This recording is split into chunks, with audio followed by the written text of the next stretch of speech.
Der Untergang des Weströmischen Reichs im Jahr 406. Nach Christus gilt als ein wichtiges Zeichen in der Geschichte Europas. Es war nicht so, dass an diesem Tag alles auf einen Schlag verschwand. Vielmehr ging eine alte Ordnung, die sich über viele Jahrhunderte entwickelt hat, in ein ganz neue und stark veränderte Form über. In diesem Jahr stürzt der germanische Anführer Odoacer den letzten Kaiser des Westens, Romulus Augustulus.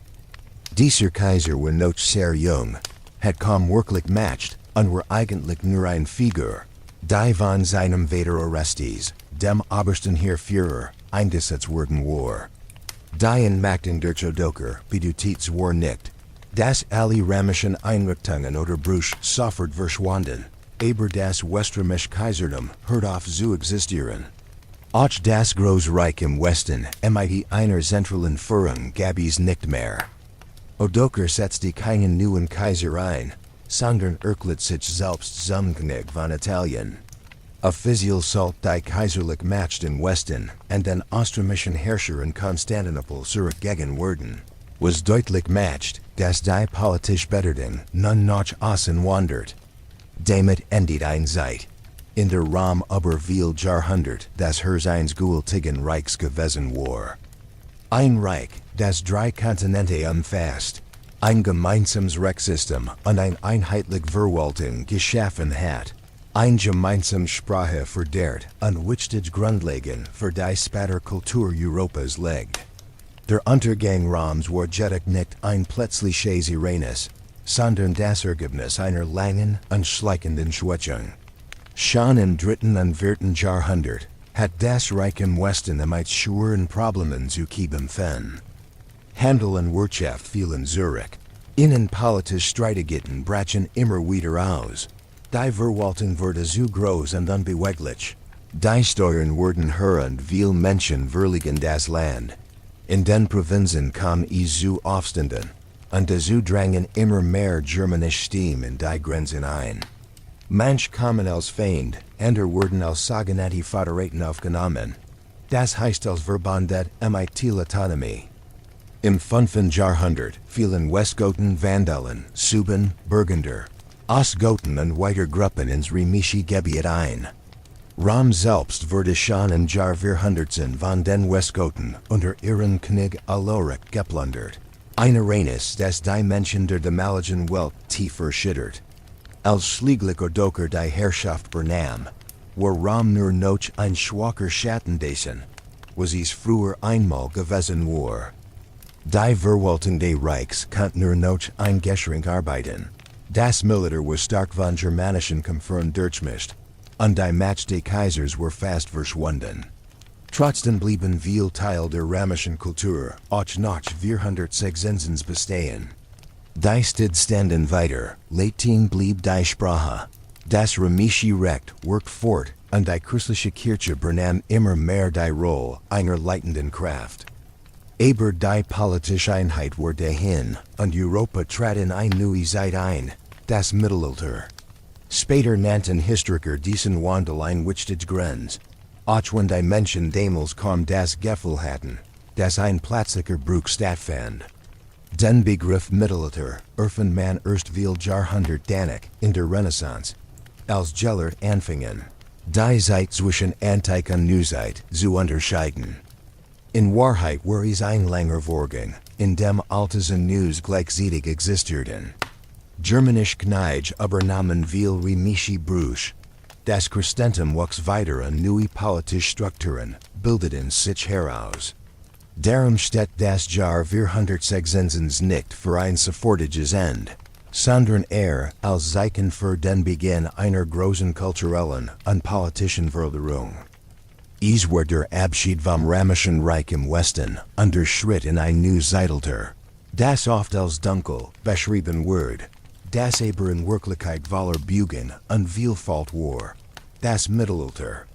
Die sogenannte Völkerwanderung, die vom späten Weiher bis zum 6. Jahrhundert andauert, war eine der größten Veränderungen in der Geschichte Europas. Sie erschüttert nicht nur die Ordnung der römischen Welt, sondern bracht bleiben Veränderungen Gesellschaft, Kultur, unmatched.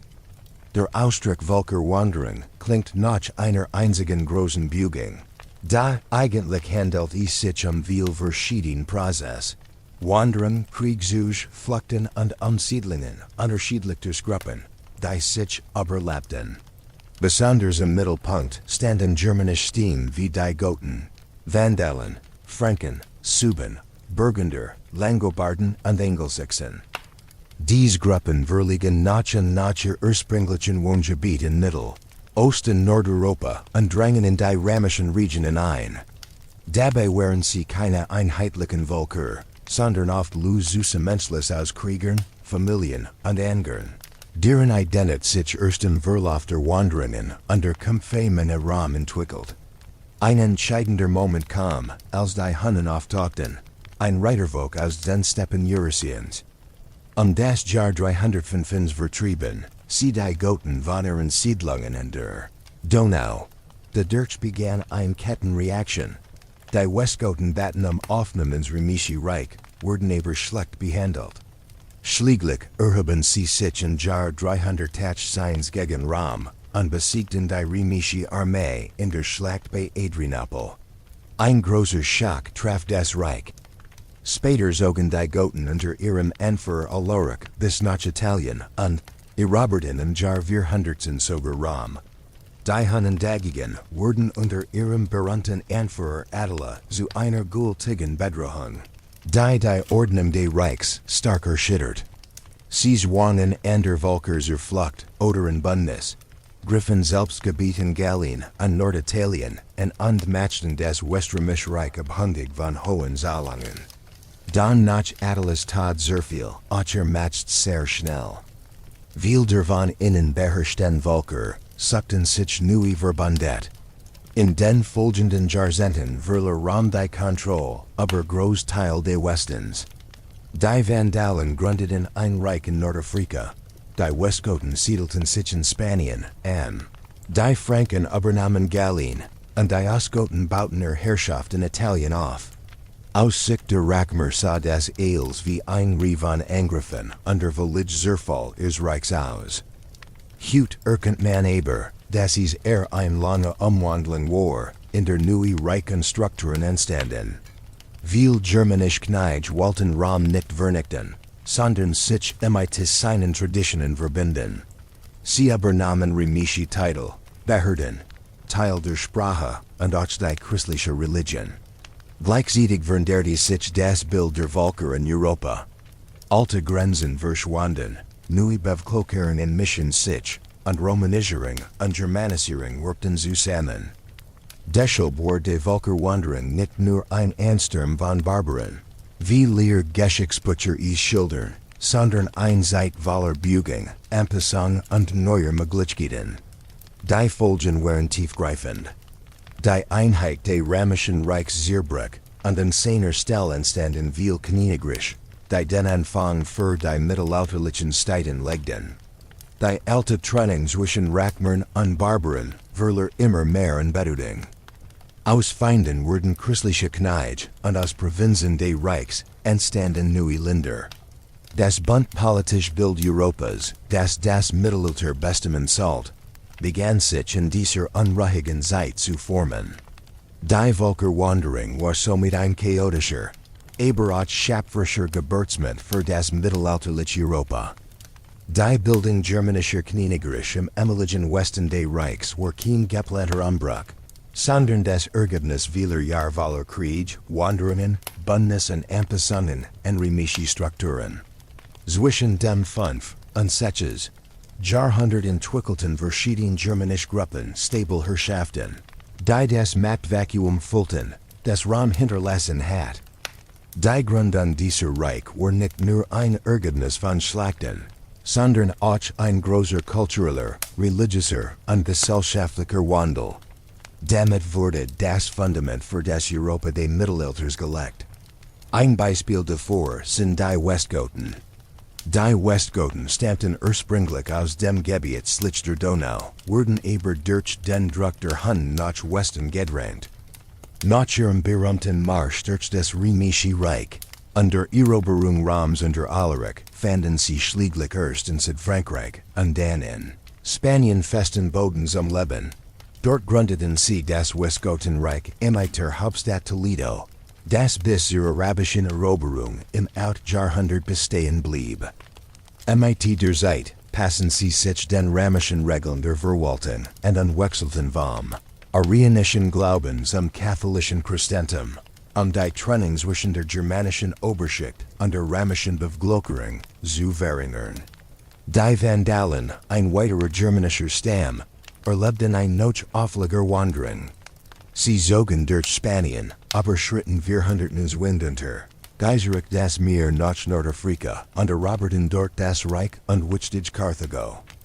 Dort bauten sie ein Königreich auf, das durch Handel auf dem Meer und durch Piratenzuge stark wurde und 400 sogar Ram noch einmal plundert.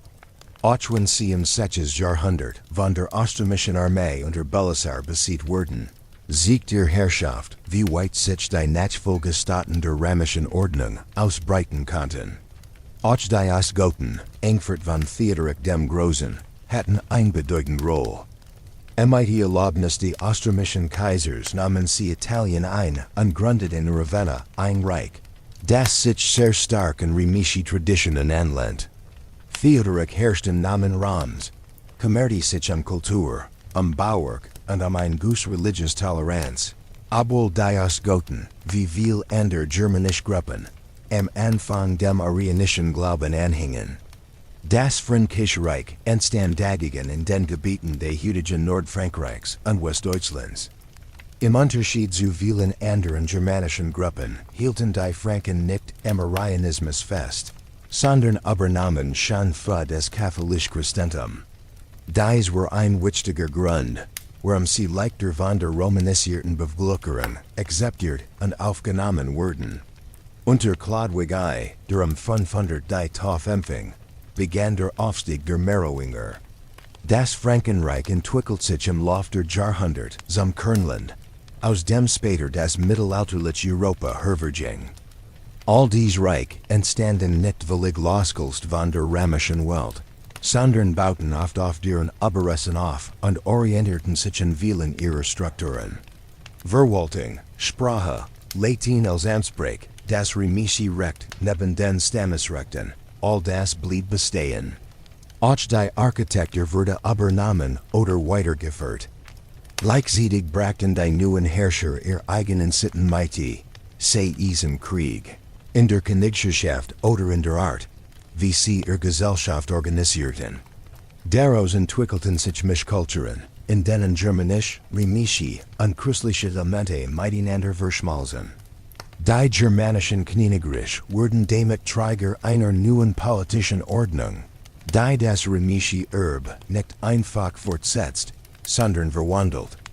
Ihr Entstehung war der Beginn der mittelalterlichen Königreiche und legt den Grundstein für die späteren Nationalstaaten Europas, ein entscheidendes Kapitel in der Geschichte des Kontinents. Die Christianisierung Europas war ein sehr langer und vielgestaltiger Prozess, der sich über Jahrhundert hinzog und die Kultur, die Politik und die Gesellschaft des Kontinents von Grund auf veränderte. Als das Westrämische Reich zusammenbrach, war das Christentum im römischen Raum war schon weit verbreitet. Der Großteil Europas, besonders die germanischen, slawischen und nordischen Gebiet, hielten noch in heidnischen Religionen fest. Vor allem Missionär, manche und später auch Knecht, trugen die Ausbreitung des Christentums voran. Dabei war die Christianisierung nicht nur ein Glaubenssatz, sondern auch ein Mittel der Politik, Macht zu sichern, Identität zu schaffen und Menschen zu zusammenführen. Zunächst richteten sich die christlichen Missionen besonders in die germanischen Völker, die im Westen des Erbraums übernommen hatten. Rund einige Stimmen, wie die Goten oder die Vandalen, schon früh den Arianismus annahmen, ein Glaubensrichtung, die von der Kirche als falsch angesehen wurde, war es die Tauf des fränkischen Königs Chlodwig das Jahr 500, die als entscheidender Wendepunkt gilt. Chlodwig ließ sich im katholischen Rites taufen. Das verschaffte nicht nur die Unterstützung des römischen Klerus, sondern auch des Vertrauen der Galermischen Bevölkerung. Von diesem Moment an verbreitet sich das katholische Christentum schnell in den fränkischen Gebieten. Bischöfe, Klöster und später die königliche Verwaltung trugen diese Ausbreitung voran. Im 7. und 8. Jahrhundert begann dann die gezielte Mission unter den germanischen Völkern, schlich des Rheins. Ein wichtige Figur dabei war Bonifacius, ein Benediktinermönch aus England, der im Auftrag des Papstes in die Regionen des heutigen Deutschlands reist. Gründet Bistümer, zerstört heidnische Kultstätten und wurde später als Apostel der Deutschen verehrt. Die Mission war eng mit der Expansion der Franken verbunden. Kirche und weltliche Herrscher arbeiteten Seat in Seat. Die Christianisierung verlief hier nicht nur friedlich, sondern ging oft mit Druck, Zwang und sogar Gewalt einher. Ab dem nun, Jahrhundert richtet sich die Mission auch auf die slawischen Völker. Besonders wichtig war die Mission der Brüder Kirill und Method, die im nun Jahrhundert unter den Slawen in Mähren wirkten. Sie übersetzten die Bibeltext in die slawische Sprache und erfanden das Glagolitische Alphabet, das später zur Grundlage der kyrillischen Schrift wurde. Ihre Arbeit beeinflusst Großteil Osteuropas und stärkt die kulturelle Eigenständigkeit der slawischen Kirchen. Im Hochmittelalter rückten dann die nordischen Länder in den Mittelpunkt. In Skandinavien war das Christentum lange Zeit nur in einzelnen Fürstenhöfen bekannt. Da ab dem 10. Jahrhundert begann eine systematische Ausbreitung. In Norwegen, Schweden und Dänemark verband sich die Annahmen des neuen Glaubens, mit politischer Anpassung und echter religiöser Überzeugung. Herrscher wie Olaf Tryggvason oder Olaf der Heilige unterstützten das Christentum, auch wenn sie dabei auf starken Widerstand stießen. Man setzte sich der Glaube durch, oft begleitet von der Zerstörung alter Tempel und Heiligtümer der heidnischen Religionen. Da der Weg zur vollständigen Christianisierung war nicht gerade. In vielen Gegenden hielten sich über Generationen Missformen, in denen christliche und heidnische Brüche nebeneinander bestanden. Erst als die Kirche feste Strukturen aufbaut, durch diesen, Klöster, Schulen und kirchliches Recht, konnte sich der neue Glaube tief in der Gesellschaft verankern. Die Christianisierung hat dauerhaft Folgen. Sie legt ein gemeinsames religiöses Fundament, auf dem kulturelle Identitäten und politische Ordnungen wachsen. Sie bracht neue moralische Regeln, ein Bildungssystem und ein Netzwerk von geistlichen Autoritäten, das aber Grenzen hinausreicht. Gleichzeitig bedeutet sie das Ende vieler lokaler Brüche, Sprachen und Kult. Europa wurde dadurch religiös geehnt, zentralisiert und stark in die Macht von Kirche und Königtum eingebunden. Dieser Prozess, einmal begonnen, wurde zu einer der stärksten Kräfte, die das Mittelalter prägten. Das Frankenreich unter den Merowingern war eine der wichtigsten politischen und kulturellen Entwicklungen in der Frühzeit des Mittelalters. Das Frankenreich entstand aus den großen Umwälzungen der Völkerwanderungsstand markierte den Übergang von der späten Antike hin zur neuen Herrschaftsordnung des frühen Mittelalters. Die Merowinger, benannt nach ihrem legendären Vorfahren Merowig, bildeten die erste Königsfamilie, die das fränkische Königtum über mehrere Generationen hinweg festet. Ihr Aufstieg begann im 5. Jahrhundert am besten Großteil Westeuropas, bis Abelsung durch die Karolinger im 8. Jahrhundert. Den wichtigsten Schritt macht Chlodwig I, der 410 König eines fränkischen Tilstamms wurde. Durch Geschichtsbündnis, militärische Eroberungen und die Unterwerfung von rivalisierenden Herrschern gelang es ihm, ein großes Reich zu schaffen. Von besonderer Bedeutung war sein Tauf im katholischen Glauben das Jahr 500. Rund vielen der germanischen Anführer am Arianismus festhielten, entschied sich Chlodwig bewusst für das katholische Christentum. Damit gewann die Unterstützung der gallo-römischen Adels und der Kirche. Zugleich erhielt seine Herrschaft eine religiöse Rechtfertigung, die weit über seine eigene Volksgruppe hinausging. Unter Chlodwig und seinen Erben, breitet sich des Merowingische Reich aber weit Teil des heutigen Frankreichs, Belgiens, der Niederland und Westdeutschlands aus.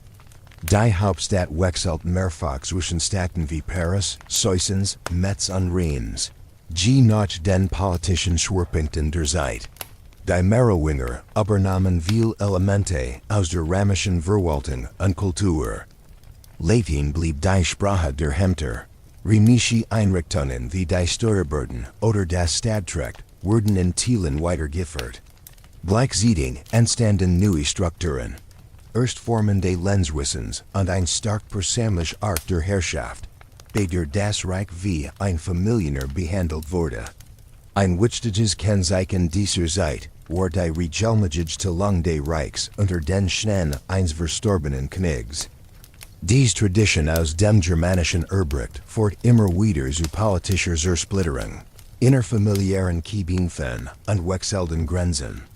Trotzdem blieb der Zusammenhalt des Reichs meist bestehen, gestützt durch Familienband, Eriten und das gemeinsame kulturelle Erbe.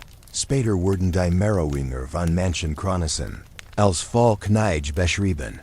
Einer Teil, das vor allem von karolingischen Schreibern stammt, die eigen Herrschaft rechtfertigen wollten. In Wahrheit verlagert sich die politische Macht am Ende der Merowingerzeit immer stärker zu den Hausmeiern, wichtigen Beamten, die schließlich wie eigentlich Herrscher regierten. Besonders berühmt wurde Karl Martel, ein Hausmeier, der durch seine Siege, etwa gegen das Maurice bei Tours und Poitiers im Jahr 732, den Grundstein für den späteren Aufstieg der Karolinger legt. Trotz dieser Verschiebungen blieb das Merowingerreich kulturell und religiös sehr bedeutsam. Zahlreiche Cluster wurden gegründet, das Christentum breitet sich weiter aus, und das Königdom der Franken wurde als Gottgoldordnung verstanden. Reich Fund wie das Grab von Childeric ein Tournai oder das Wirken von Gelehrten wie Gregor von Tours zeigen, dass dies episch ein lebendig Material und geistig Kultur hervorbracht. Amite der Absitzen des letzten Merowingerknigs, Childeric III. Durch Pippin den Jüngeren im Jahr 700 endet Dynastie offiziell. Daher Jahrhundertelange Herrschaft hat ein starkes politisches, religiöses und kulturelles Fundament geschaffen, auf dem später Herrscherhäuser, vor allem die Karolinger, aufbauen konnten.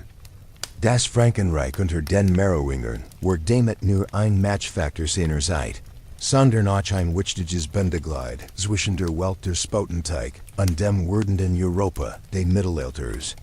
Im Art, Jahrhundert kam es im Frankenreich zu einem großen Wechsel, der viel mehr war als nur der Austausch einer Herrscherfamilie.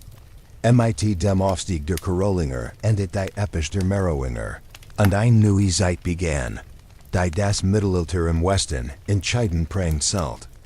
Der Übergang geschehen nicht durch einen plötzlichen Umsturz, sondern Schritt für Schritt, wobei weltliche Interessen und kirchliche Anliegen eng miteinander verbunden waren. Die Karolinger, die ursprünglich nur als Hausmeier im Dienst der Merowinger Kneid standen, hatten schon seit langer Zeit die eigentlich Macht in den Händen. Karl Martel, der Großvater von Karl dem Großen, erlangt durch sein Militärstärke hohes Ansehen. Besonders sein Sieg über die Mohren bei Tours und Poitiers machten bekannt. Sein Sohn Pippin der Jünger, auch Pippin der Kurzgenit, ging schließlich noch weiter. Im Jahr 705 sich mit die Zustimmung von Papst Zacharias im König, Salben unsetzte dabei den letzten Merowinger ab. Damit begann offiziell die Herrschaft der Karolinger. Diese Salbung hat ein groß symbolische Wirkung. Zum ersten Mal wurde ein fränkischer König mit kirchlichem Segen eingesetzt.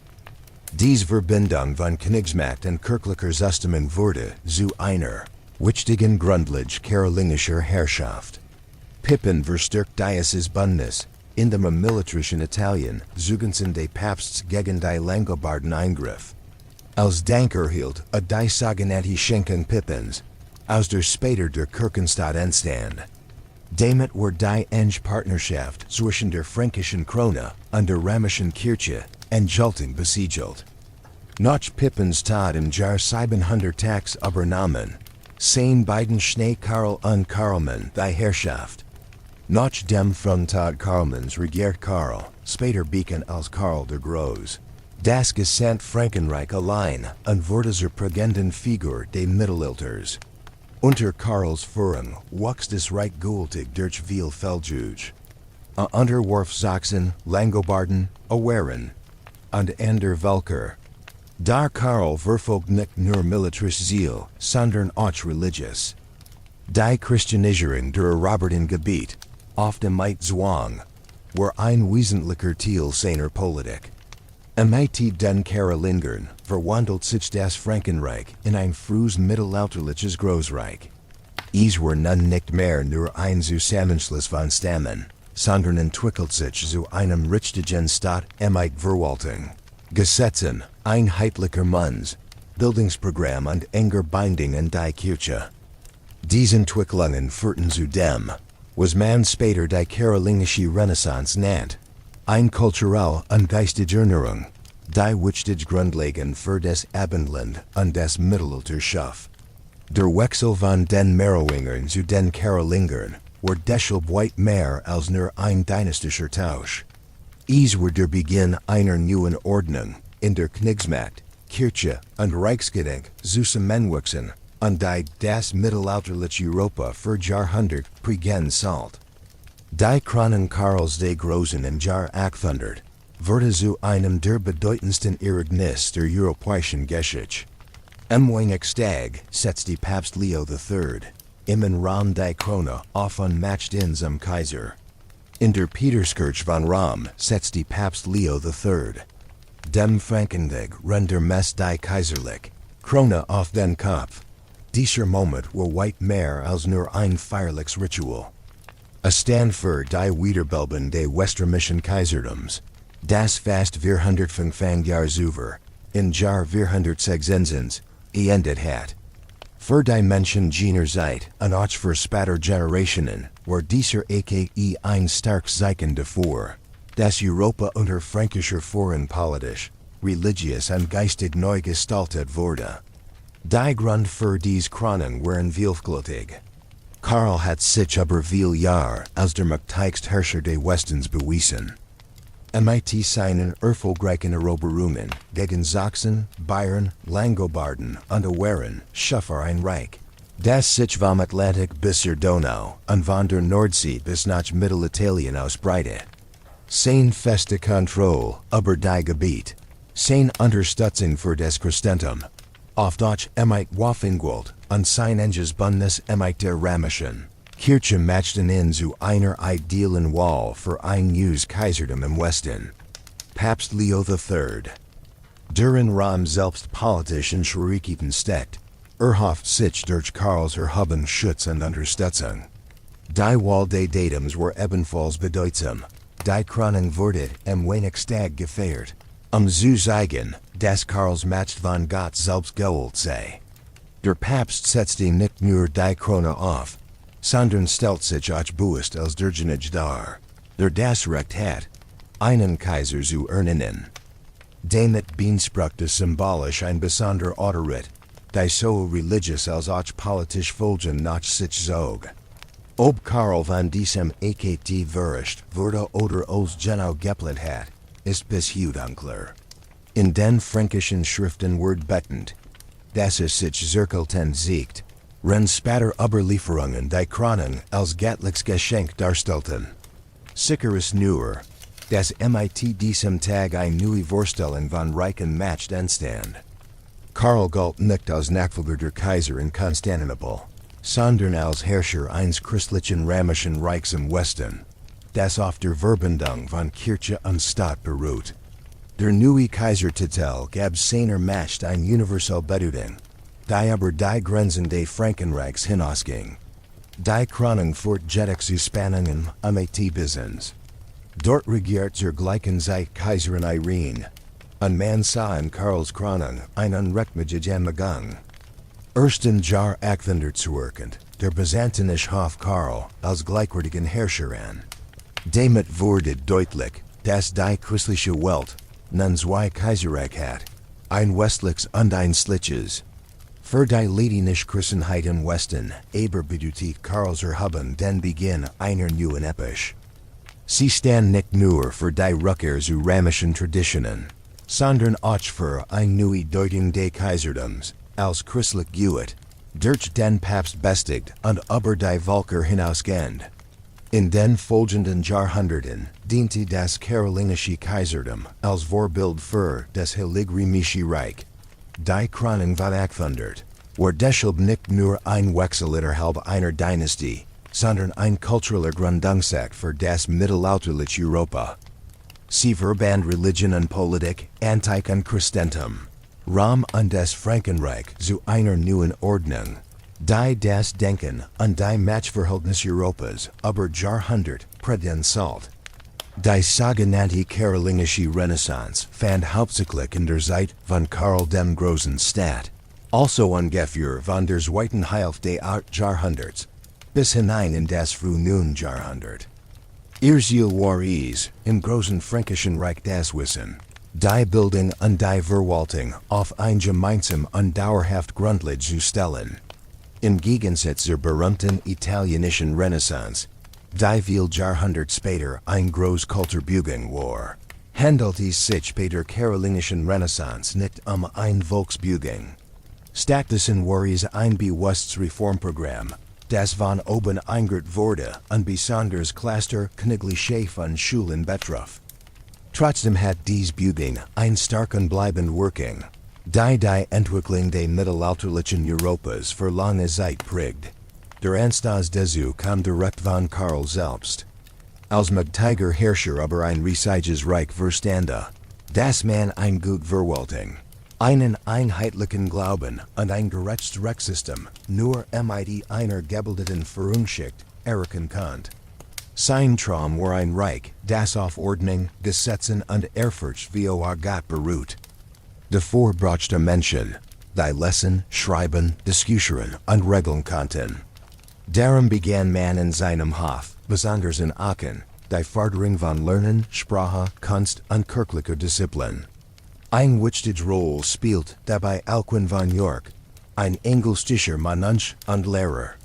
Wurde die wichtigste geistige Autorität im Hof und ledet die Hofschule in Aachen.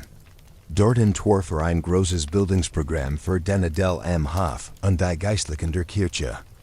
Das Ziel war, das Wissen aus der Antike wiederzubeleben, besonders die latinische Grammatik, die Redekunst, das logische Denken und die Theologie.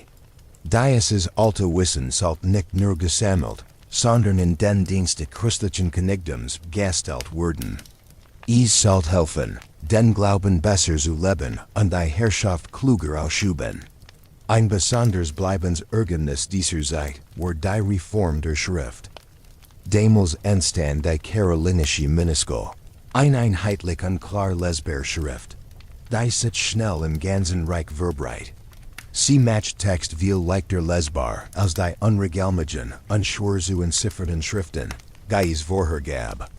Diese Neuerungen waren nicht nur ein Vorteil für Verwaltung und Kirche, sondern wurden auch die Grundlage für viel später europäische Schriften. Au Jordam wurden die Cluster stark umgestaltet.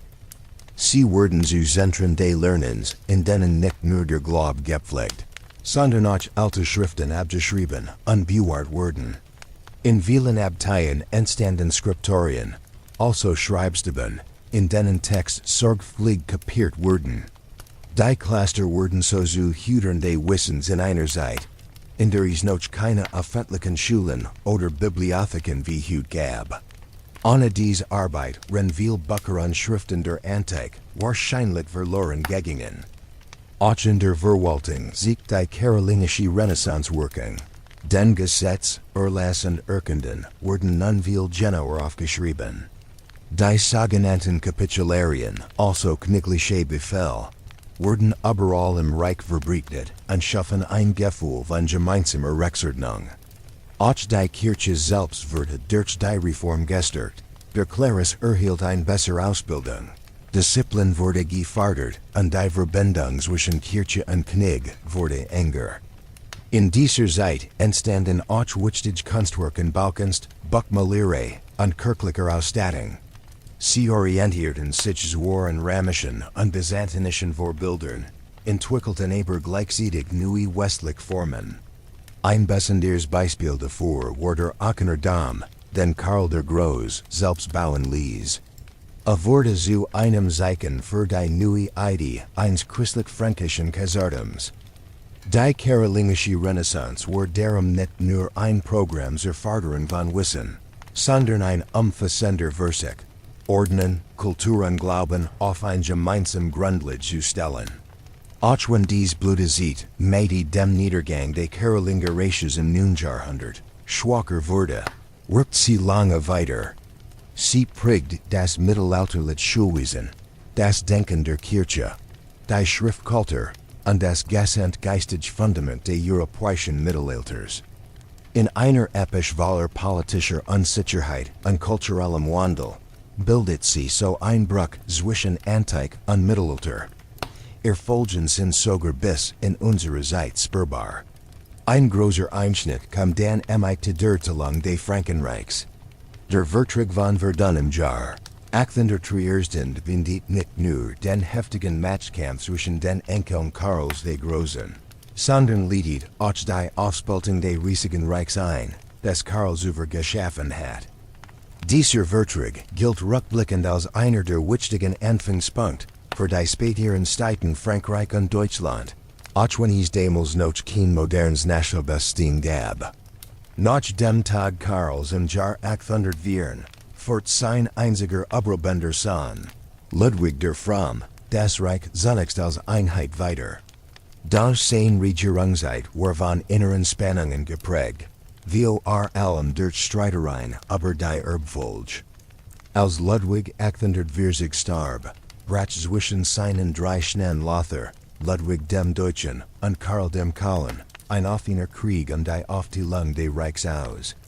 Dieser Bruderkrieg endet 813 mit dem Vertrag von Verdun, der das Karolingische Reich in drei Großteile zerschnitt.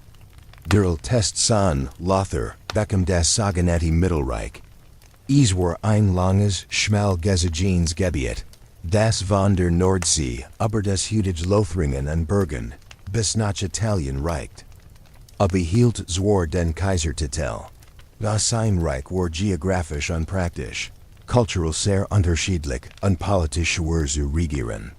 Ludwig der Deutsche erhielt den schlichen Teil, das später Ostfrankenreich, das ungefähr dem späteren Deutschland entsprach.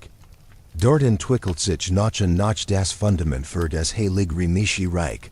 Karl der Kahl bekam das Westfrankenreich, also die westlichen Gebiet, dem Kernland des heutigen Frankreichs. Hier wuchsen Sprache, Kultur und Herrschaftsform, die später zu einer eigenen französischen Identität wurden. Dies Aufteilung in drei Reich war ursprünglich nur als Lösung für die Familie gedacht, wurde aber zum Ausgangspunkt einer langfristigen politischen Entwicklung. Obwohl es in den folgenden Jahrzehnten immer wieder Versuche gab, das Reich erneut zu verinnern, setzte sich da die Zersplitterung durch. Weiter Erbteilungen, Bedrohungen von Auen und der schrittweise Verlust einer starken Zentralmacht schwächten das Reich zusätzlich. Besonders das Ostfrankenreich unter Ludwig dem Deutschen kann sich vergleichsweise stabil halten und entwickelt sich nach und nach zu einem eigenen, reichem mighty wachsender regionaler Identität. Daraus entstand später das mittelalterliche Deutschland. Im Westfrankenreich war die Lage schwieriger. Dort gab es viel Innerkonflikt. Dort es entstand früher ein zentralisierte Kriegsmacht, die sich zur französischen Monarchie entwickelt. Das Mittelreich Lothars dagegen sehr viel schon bald in kleiner Teil. Das lange, schmale Gebiet war schwer zu verteidigen, und seine Nachkommen konnten es nicht zusammenhalten. Aus seinem Erb bildeten sich später Regionen wie Burgund, Lothringen, das Elsass und Norditalien Gebiet, die oft politisch umkämpft waren und in denen verschiedene Kulturen aufeinandertrafen. Der Vertrag von Verdun war nicht nur eine praktische Lösung, einen Erbkrieg zu beenden, sondern ein großer Wendepunkt in der politischen Landschaft Europas.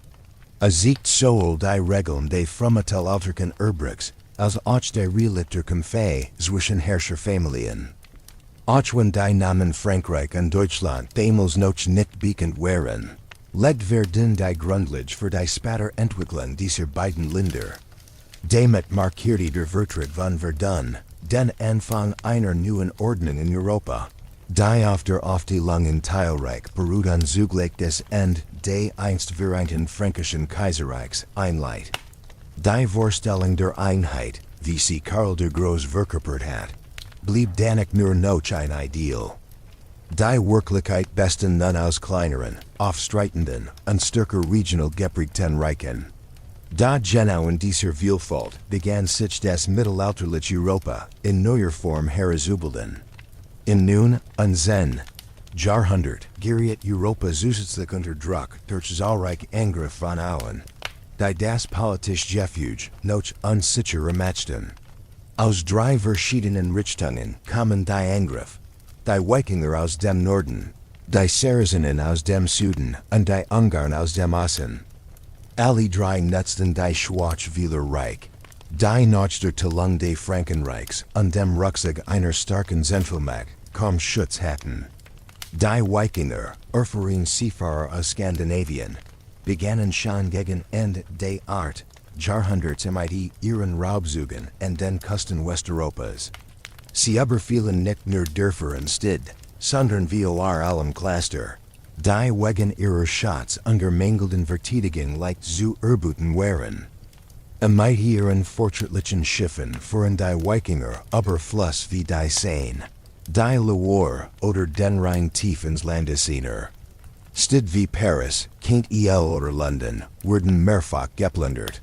Da die Wikinger waren nicht bloß Räuber, viel von ihnen ließen sich auch nieder, besonders in Nordfrankreich, wo später das Herzogtum Normandie entstand.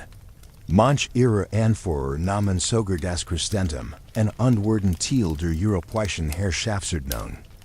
Zur gleichen Zeit bedrohten die Sarazenen, muslimische Krieger aus Nordafrika und dem Nahen Osten, vor allem die südlichen Küsten Europas. Über das Mittelmeer gelangten sie nach Süditalien, auf die Balearen und bis nach Südfrankreich. Auch sie griffen Cluster, Handelsstadt und Dörfer an und richteten zeitweise sogar Stützpunkte in Italien und der Provinz ein. Ihr Angriff waren nicht nur übervoll, sondern Teil größerer politischer und religiöser Kämpfe, in die das Kalifat und muslimische Dynastien in Nordafrika verwickelt waren. Noch gefährlicher für Mitteleuropa waren jetend die Ungarn. Dem späten nun. Jahrhundert verwüsteten sie vor allem das Ostfrankenreich, Bayern, Sachsen und Norditalien. Als Schnellreiter nutzten sie die offenen, unbefestigten Landschaften Zentraleuropas und griffen immer wieder plötzlich an. Ihr Taktik bestand aus blitzschnellen Überfällen, gegen die langsamen und ortsgebundenen hier kaum etwas ausrichten konnten. Städte wurden niedergebrannt, Dörfer entwackert und ganz Regionen vorübergehend verlassen. Erst im Jahr 905 kam die entscheidende Wende. Unter Otto dem Ersten besiegten die Ostfranken die Ungarn in der Schlacht auf dem Lechfeld bei Augsburg vernichtend. Dieser Sieg beendet die Gefahr ungarischer Angriff endgültig und stärkt zugleich die Macht des Ostfränkischen Kriegs. Die massiven Einfluss von Wikingern, Sarazenen und Ungarn veränderten Europa dauerhaft. Viele Gegenden reagierten, indem sie Burgen und befestigte Direkten, sich in Zukunft besser schützen zu können. Der Wunsch nach Sicherheit in den eigenen Gebieten sorgt dafür, dass sich die rechtlichen Adligen mehr Macht verschafften. Sie stellten sich immer geöfter als Beschützer und Herren dar, was den Aufbau des Feudalismus stark beschleunigt. Auch die Kirche sucht engeren Kontakt zu weltlichen Herrschern, damit die Ländereien geschützt blieben. Obwohl die vielen Angriffe viel Leid brachten, führten sie am Ende auch zu Entwicklungen, die Europa langfristig prägten. Die Eingliederung der Wikinger in die westlichen Länder, die Bekehrung der Ungarn zum Christentum im Zen. Jahrhundert und das Nachlassen der Sarazenischen Überfall durch stärker Reich im Süden trugen dazu bei, dass Europa im Hochmittelalter wieder stabiler werden konnte. Die Zeit ständiger Gefahren, hinterlieu tiefspüren im Denken der Menschen, unprägt den Aufbau der mittelalterlichen Politik. Die Gründung des Heiligen Römischen Reichs. Im Jahr 902 erreicht die Politik Europas einen Höhepunkt voller Symbolkraft. Otto I. König der Ostfranken aus der Familie der Liudolfinger. Später auch Odin-Genent. Wurde in Rom vom Papst zum Kaiser gemacht. Dies Irenaeus gilt als die offizielle Entstehung des Heiligen Römischen Reichs. Das sich zwar auf die Tradition des alten Römischen Reichs stützte, aber mit der christlichen Sichtweise des Mittelalters verbunden war. Die Chronologies war nicht bloß ein feierlicher Akt, sondern ein klares Zeichen davor, das weltlich und geistlich matcht unter dem Schutz einer christlichen Weltherrschaft vereint worden sollten. Schon Karl der Große war im Jahr 800 vom Papst zum Kaiser ernannt worden, was man damals als Wiedergeburt des Weströmischen Reichs sah. Nach Karls Tod und dem Zerfall des Karolinger Reichs blieb der Kaisertitel jedoch ohne feste Grundlage. Erst mit Otto I. begann eine neue Zeit, in der das Kaiserdom wieder in ein bestes Gebiet, nämlich das Ostfrankenreich, gebunden war. Seit seiner Krönung zum König im Jahr 936 arbeitet Otto zielstrebig daran, sein Macht zu vergrößern.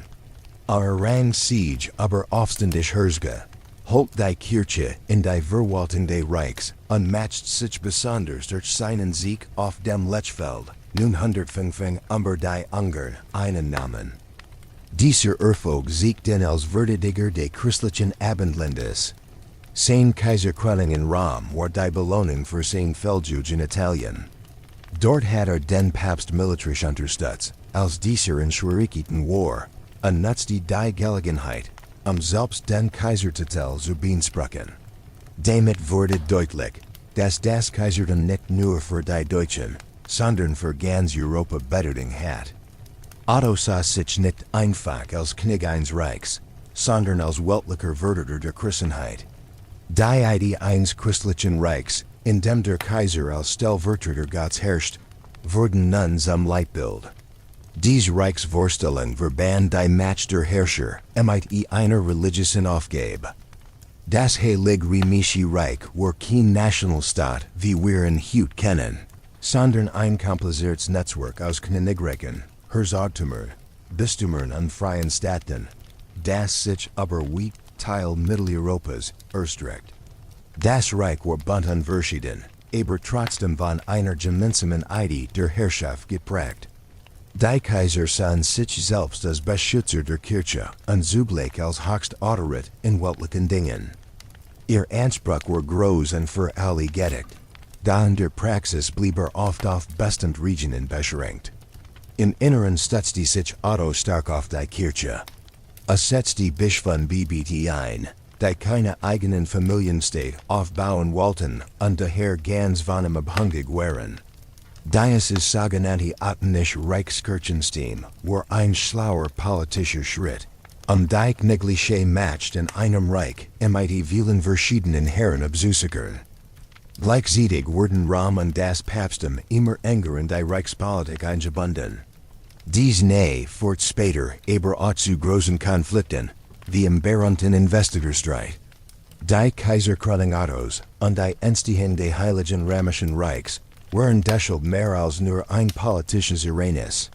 Sie standen im Zentrum der mittelalterlichen Vorstellung von Ordnung. Es ging nicht allein Macht, sondern eine Herrschaft, die von Gott selbst bestimmt schien, die Verbindung von Kirche und Staat, und das Ideal eines christlichen Kaisers, der für Frieden, Gerechtigkeit und Glauben sorgen sollte. Dieser Anspruch prägte das Reich viel Jahrhundert, auch wenn die Wirklichkeit oft von Streit, Zerfallen in Gebieten und Konkurrenz mit dem Papsttum bestimmt war. Trotzdem lebt die Reichsidee bis in die Neuzeit fort. Das Heilige Römische Reich bestand in Wechselden, formen bis in 1080 und war im Mittelalter der wichtigste politische Rahmen Europas. Ottos Krönung war der symbolische Anfang und zugleich eine Rückbesinnung auf das alte Rom, verbunden mit der Juden Aufgabe, ein christliches Europa zu gestalten. Der Feudalismus in Steth. In Lof de Frun en Hohen Mittelalters entwickelt sich in Europa ein besonder soziale und politische Ordnung. Die man Feudalismus oder auch Lienswesen nennt. Dieser Wandel war ein direkt Reaktion auf die Schwarz-Zentralmacht, den Ruckzug starker Kneige und die ständigen Gefahren durch hoher Angriff im nun und Zen Jahrhundert. In einer Zeit ohne durchsetzungsfähige Herrscher, ohne stehende Armen und ohne klare Verwaltungssystem, bat das Lenswissen ein Praktischlösung. Es beruht auf persönlichen Abmachungen, gegenseitigen Pflichten und lokalen Schutz. Im Mittelpunkt stand das Verhältnis zwischen einem Lensherrn, meist ein Knig oder mächtiger Adeliger, und seinem Vasallen, einem niedrigeren Adligen, der ihm diente. Der Lensherr übergab Land, das Lehen genannt wurde, und den Vasallen. Davor versprach dieser True und ließ die Dienst, zum Beispiel im Krieg oder in der Verwaltung. Dieses Land war die Grundlage für das Überleben der Vasallen, seiner Familie und seiner Krieger. Land bietet Nahrung, Einfluss unmatched, daher war eingebettet in ein Netz gegenseitiger Abhängigkeiten. Der Feudalismus war keine feste Institution, mit klaren Regeln, sondern sehr büglich und je nach Region verschieden. In manchen Gegenden war es nur ein persönlicher Vertrag, in anderen ein komplexes Geflecht mit Unterwässeln, Rittern und Kronwässeln. Mit der Zeit der Zog dieses System ganz Europa. Nicht vergaben Land in Herzge, diesen Grafen, und so ging es weiter bis zu kleinen Rittern. Der Knig war offiziell oberster Herr, Verler aber oft wirklich matched, wenn einzelne Fürsten Gebiet fast selbstständig regierten. Das Lenswissen beeinflusst nicht nur die Politik, sondern auch das Leben der Gesellschaft. Der Adel gewann immer mehr Bedeutung als Kriegerklasse, wenn die meisten Menschen, vor allem Bauern, in Abhängigkeit von Grundherren lebten. Viele Bauern waren unfrei, sie durften den Boden nicht verlassen, mussten abgaben zahlen und Funddienst leisten. Davor erhielten sie Schutz, was in unsicheren Zeiten überlebenswichtig war. Auch die Kirche war tief in dieses System eingebunden. Bischöfe BBT erhielten oft ebenfalls Land und mussten im Gegenzug weltlich Pflichten übernehmen, etwa Truppen stellen. So vermischt sich religious mit weltlicher Macht, was später zu großen Spannungen fort, besonders sichtbar im Investiturstreit. Trotz aller Schwachen blieb der Feudalismus über viele Jahrhundert das Grundgerüst der mittelalterlichen Ordnung. Bestimmt nicht nur, wenn Land gehalten war herrscht, sondern auch, was als galt, war true sein mussten Weltstellung man in der Gesellschaft hat. Das Bild des Ritters, tapfer, gottesfürchtig an seinem Lensherrn true, wuchs direkt aus diesem System hervor. Da der Feudalismus erschuf auch eine Gesellschaft mit testen Stufen, in der nur wenig aufsteigen konnten. Fast jeder Mensch war in persönlich Verpflichtungen eingebunden, die über Generationen weitergegeben wurden. Erst als die Gräser wurden, Handel Zunum und Kniger Match stärkten, begann sich dieses System dem Hochmittelalter langsam zu verändern. Dennoch prägte der Feudalismus das Europa des Mittelalters tief, in Politik, Wirtschaft und Kultur. Bis heute gilt als ein zentrales Merkmal, das dies episch von anderen Seiten unterscheidet. Der Investiturstreit war einer der bedeutendsten Konflikte des Mittelalters. Drehte sich den Matchkampf zwischen weltlicher Herrschaft und geistlicher Autorität. Brach im späten 11. Jahrhundert zwischen dem Kaiser des Heiligen Römischen Reichs und dem Papst aus. Im Mittelpunkt stand die scheinbar einfach, in Wahrheit aber sehr wichtige Frage: Wer darf Bischof und BBT einsetzen? Hinter diesem Streit lag der Greer Kampf die Führung im christlichen Europa. Im Reich war es lange üblich, dass der Kaiser oder sein Vertreter die Investitur vornahmen. Das heißt, sie setzten Bischof in Amt ein und übergeben ihn dabei Ring und Hirtenstab. Bischof waren nämlich nicht nur geistlich, sondern auch Großgrundherren mit die eigener Verwaltung und militärischer Macht. Sie spielten in der Politik eine wichtige Rolle, under true War für den Kaiser entscheidend. Darum wollte sicherstellen, dass nur im Ergebin Munner dies Hemter bekämen. Die Reformpiefste die Elf, Jahrhunderts, besonders Gregor VII, wollten jetig die Kirche aus weltlicher Kontrolle lassen und das Papsttum zur Eichsten moralischen Autoriter haben. Ihr Ziel war es, Korruption in der Kirche zu bekämpfen und die Priester unabhängig von weltlichen Herrschern zu machen. Der wichtigste Punkt dabei war die geistliche Investitur. Aus Sicht der Päpste darf nur die Kirche selbst über kirchliche Ämter entscheiden, nicht ein König oder Kaiser. Der Streit eskalierte 1075, als Papst Gregor dem jungen Kaiser Heinrich IV verbot, weiter Bischwein zu setzen. Heinrich, der dringend auf die True-Seiner Bischweingewiesen war, lent dies ab und setzt die Status in einen Gegenpapst ein. Gregor reagierte mit einer drastischen Maßnahme, excommunisiert Heinrich und erlöste die Durchdessen Vasallen von ihrem Trueid. Das erschüttert Heinrichs Herrschaft tief, denn in einer Zeit, in der Macht als Gott gegeben galt, bedeutet Excommunication fast den Verlust aller Autorit. Daraufhin kam es zu einem dramatischen Moment. In Winter 1077 zog Heinrich nach Canossa in Norditalien, persönlich beim Papst Vergebung zu bitten. Stand barfig im Schnee vor der Berg und wartet, bis der Papst schließlich die Absolution gibt. Dies gan nach Canossa wurde zum Symbol davor, dass weltliche Herrscher scheinbar vor der geistlichen Macht kapitulieren mussten. Da obwohl Heinrich Vergebung erhielt, war der Streit damit nicht beendet. In den Jahrzehnten nach dem ersten Höhepunkt des Streits kam es immer wieder zu neuen Kämpfen, zu Gegenpäpsten und sogar zu richtigen Schlachten zwischen den Angehörigen des Papstes und des Kaisers. Erst im Jahr 1000 fan man, mit dem sogenannten Wormser Konkordat Einlassung. In diesem Vertrag beschlossen beide Seiten, die Investitur in zwei Bereiche aufzuteilen. Der Kaiser dürft weiterhin bei der weltlichen Bildungen, also bei der Vergabe von Land oder Herrschaftsrechten, mithalten. Die geistliche Einsetzung der Bischofs sollte allein Sache der Kirche bleiben. Dieser Kompromiss war ein praktischer Mittelweg, schwacht jedoch langfristig die Kontrolle des Kaisers über die Reichskirche. Der Investiturstreit hat große Folgen für das Mittelalter.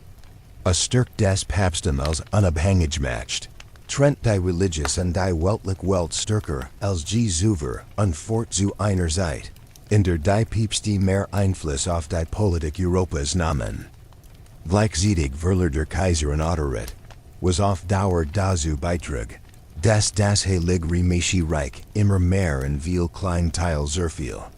Der Streit macht deutlich, wie groß die Spannungen zwischen katholichem Anspruch und weltlicher Politik waren, ein Thema, das sich durch die gesamte Geschichte des Mittelalters zog. Die ersten Universitäten entstehen. Im Hochmittelalter, etwa ab dem 12. Jahrhundert, entstanden in Europa die ersten Universitäten. Dies neuen Einrichtungen bewahrten nicht nur das vorhandene Wissen, sondern gaben auch Neuheiten weiter und schaffen Impuls für die geistige und kulturelle Entwicklung. Sie wurden zu einem Motor für die Bildung in ganz Europa. Die drei wichtigsten Gründungen dieser Zeit waren Bologna, Paris und Oxford. Diese Universitäten gelten als Diözesan in Europa und wurden zu Vorbildern für viel weitere Hochschulen, die später gegründet wurden. Die Universität Bologna, die gegen Ende 11. Jahrhunderts entstand, war die erst. Die sich wirklich als eigene Institution mit einer akademischen Gemeinschaft verstand. Sie entwickelt sich aus einer Rechtsschule für römisches Recht und wurde schnell zum bekanntesten Zentrum für Juristiestudien. Studenten aus allen Teilen Europas reisten dorthin, von berühmten Lehrern das kirchlich und weltliche Recht zu erlernen. Die Universität war stark von den Studenten geprägt. Sie schlossen sich in sogenannten Nationen zusammen und wollten sogar selbst der Lehrer, was Bologna ein fast demokratische Struktur gab. Bologna formt das Rechtsverständnis des Mittelalters und hat großen Einfluss auf das europäische Rechtssystem. Die Universität Paris entwickelt sich dagegen zum Zentrum für Theologie und Philosophie. Sie entstand aus der Domschule der Kathedrale Notre Dame und wurde in 1200 als geistiges Haus der Scholastik bekannt. Anders als Bologna war Paris festen kirchlicher Hand und organisatorisch vom Klerus bestimmt. Besonders die theologische Fakultät war europaweit bedeutend. Lehrer wie Petrus Abelard oder später Thomas von Aquin verbanden hier den Glauben mit den logischen Gedanken de Aristoteles. Dies Buging nennt man Scholastik. Paris wurde so zum Maßstab für religiöse und philosophische Diskussionen in ganzen christlichen Abendland. Die Universität Oxford in England entstand im frühen 12. Jahrhundert. Wahrscheinlich hat Ursprung mit einem Streit zwischen Studenten und Bürgern in Paris zu tun, woraufhin einige Gelehrte nach Oxford gingen. Schon bald entwickelt sich Oxford zum wichtigsten akademischen Zentrum Englands. Wie in Paris spielt die Theologie eine große Rolle. Da hat die Artes Liberales, das klassische Bildungsideal, wurden gepflegt. Oxford übernahm viele Strukturen von Paris, entwickelt aber auch eigene Traditionen. Besonders bekannt wurde es für die Verbindung von Gelehrsamkeit mit kirchlicher Strenge und einer wachsenden nationalen Identität. Die später entstandenen Colleges in Oxford wurden zu kleinen Keimseln akademischen Lebens. Dort ging es nicht nur Unterricht, sondern auch ein eigene studentische Lebensweise, die erstmals fest organisiert war.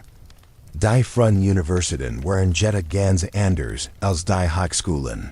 Die were heute kennen. Es gab keine festen Gebiete oder Campuskeln, sondern ein lockeres Geflecht aus Schulen, Lehrern und Studenten. Der Unterricht wurde oft in Kirchenring oder in privaten Häusern gehalten.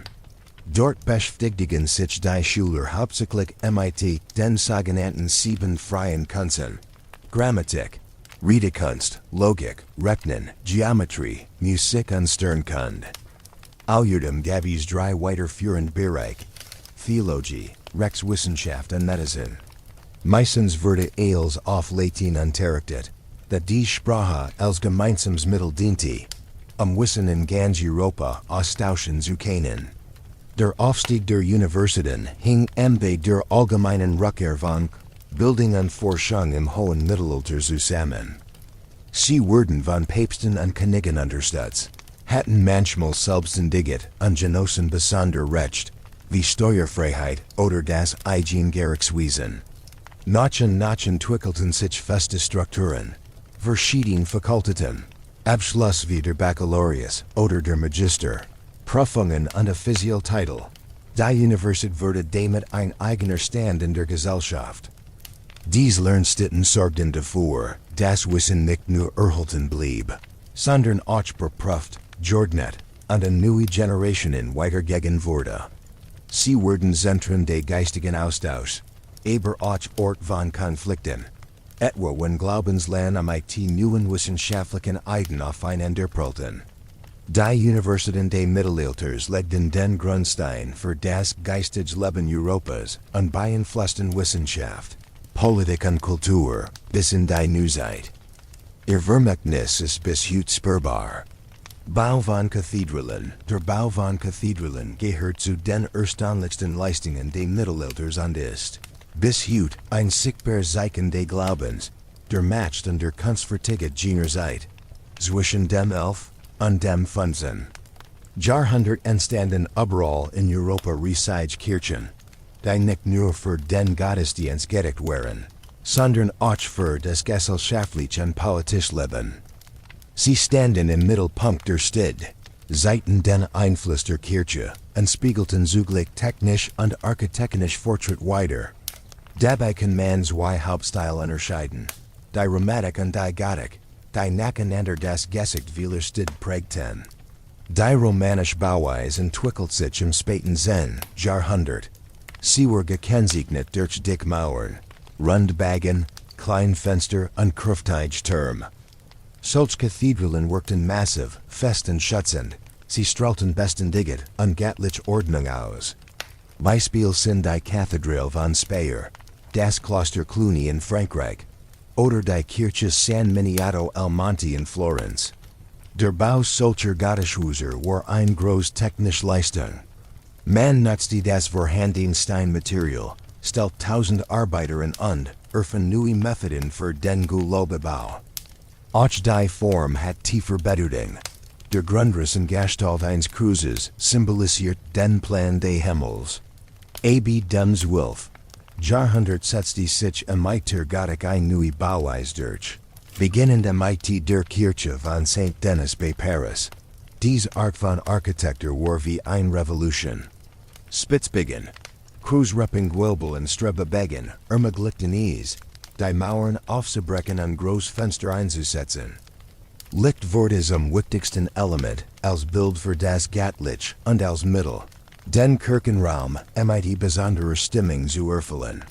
Farbige Glasfenster erselten biblisch Geschichten und taugten das Inneren leuchtend Farben.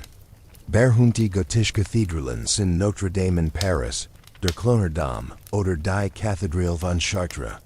Sie wirkten, als ob sie in den Himmel wachsen wollten, und drückten eine neue Art der Religiosität aus, die das unsichtbar sichtbar machen wollte.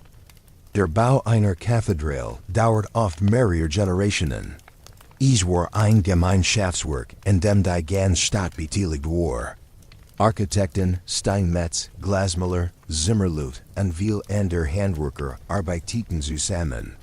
Das Geld kam von der Kirche, aber auch von Spenden der Bürger, Pilger und reichen Patrizier.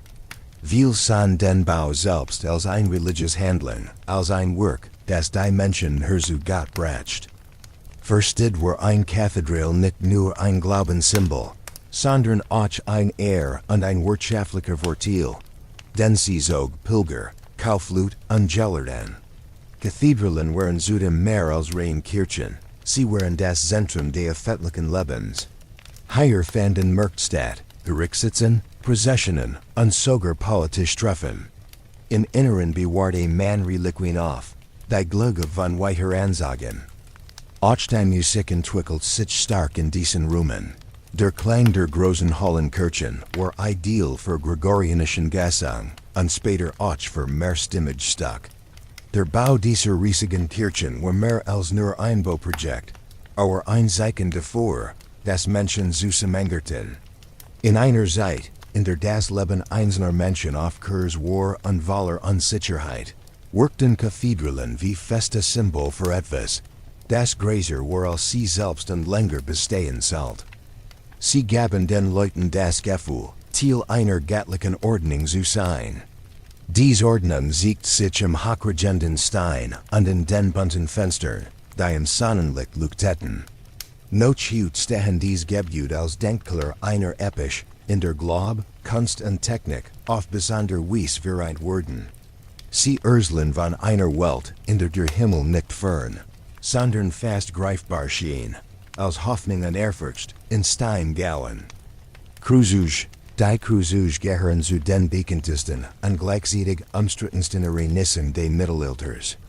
Zwischen 1500 und 1200 aber fast 200 Jahr hinweg 10.000 Ritter, Pilger und Abenturer aus christlichen Ländern nachgewiesen, dort im Namen des Kreuzes gegen muslimische Herrscher zu kämpfen und vor allem Jerusalem wieder in christliche Hand zu bringen. Dann der Begriff Kreuzzug meint bald mehr als nur die Kämpfe Palästina. Auch Feldzug gegen Gruppen, die man als Ketzer oder Heiden betrachtet, wurden später darunter verstanden, etwa in Südfrankreich, in Spanien oder im Baltikum. Der Auslöser für den ersten Kreuzzug war ein Hilferuf aus Byzanz. Der Kaiser Alexios bat die Herrscher im Westen Hilfe gegen die türkischen Seldschuken, die Großteil Kleinasiens erobert hatten. Papst Urban II nahm diesen Aufruf auf und rief 1500 beim Konsul von Clermont die Menschen dazu auf, bewaffnet nach Jerusalem zu ziehen. Versprach allen Teilnehmern nicht nur einen geistlichen Lohn, sondern auch den vollständigen Erlass ihrer Sünden. ein gültiger Anreise in einer Zeit, in der Religion das ganz Leben bestimmt. Der Erstkruzug hat Erfolg. Entezenden sind in eroberten die Kreuzfahrer Jerusalem. Und danach entstanden mehrere Kreuzfahrerstaaten in Nahen-Osten, darunter das Königreich Jerusalem, das Fürstentum Antiochia und die Grafschaft Edessa. In den folgenden Jahrzehnten gab es insgesamt 7 bis 9 Großkreuzungen, die aber unterschiedlich verliefen. Der Zweitkruzug scheitert trotz der Teilnahme bedeutender Herrscher, wie Ludwig VII. Von Frankreich und Konrad III. von Deutschland. Der Drittkruzug begann, nach dem Jerusalem und den muslimischen Feldherrn Saladin Jeffeln War. An diesem Zug nahmen berühmte Persönlichkeiten wie Richard Lyndhurst, Philipp II. Von Frankreich und Kaiser Friedrich Barbarossa teil. Trotz großer Mühen konnte die Stadt aber nicht Zürich gewinnen werden. Der vierte Kruzug lief völlig aus dem Ruder. Statt nach Palästina zu ziehen, wandten sich die Kreuzfahrer gegen die christliche Stadt Konstantinopel, die sie ausplünderten. Dies Irenaeus verschärft die Spalten zwischen der Ost- und Westkirche. Später Unternehmungen, wie der sogenannte Kinderkruzug oder der Sechskruzug unter Kaiser Friedrich II. Brachten, ebenfalls keinen dauerhaften Erfolg. Entausends wigdenderen viel schließlich die letzte Großfestung der Kreuzfahrer, Aachen, und damit endet die latinische Herrschaft im Orient.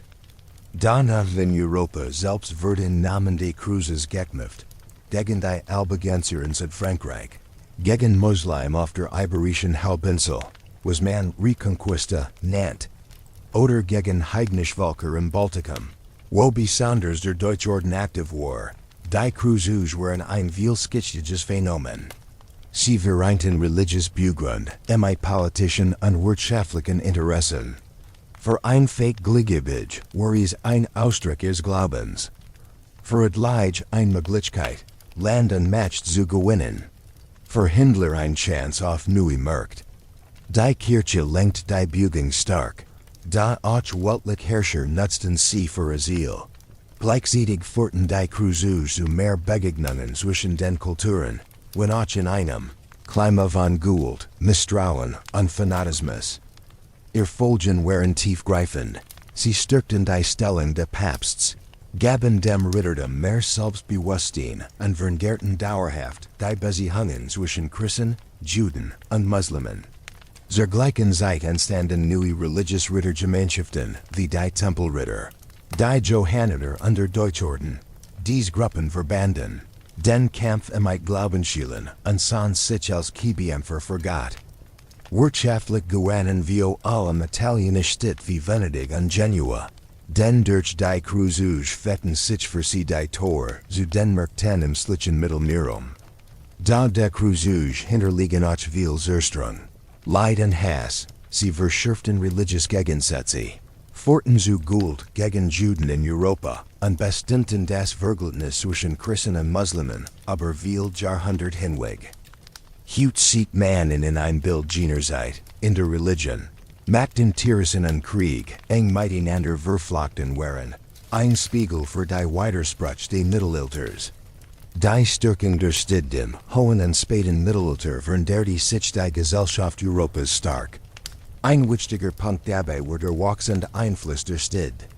Dieser Aufschwung hing mit neuen wirtschaftlichen Kräften, sozialen Veränderungen und dem Entstehen einer neuen Gruppe zusammen, den Bürgern der Städte.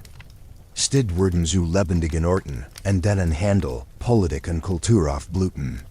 Damit wandelt sich das Bild des Mittelalters. Es war nicht mehr nur ein Welt der Bauern, Felder und Burgen.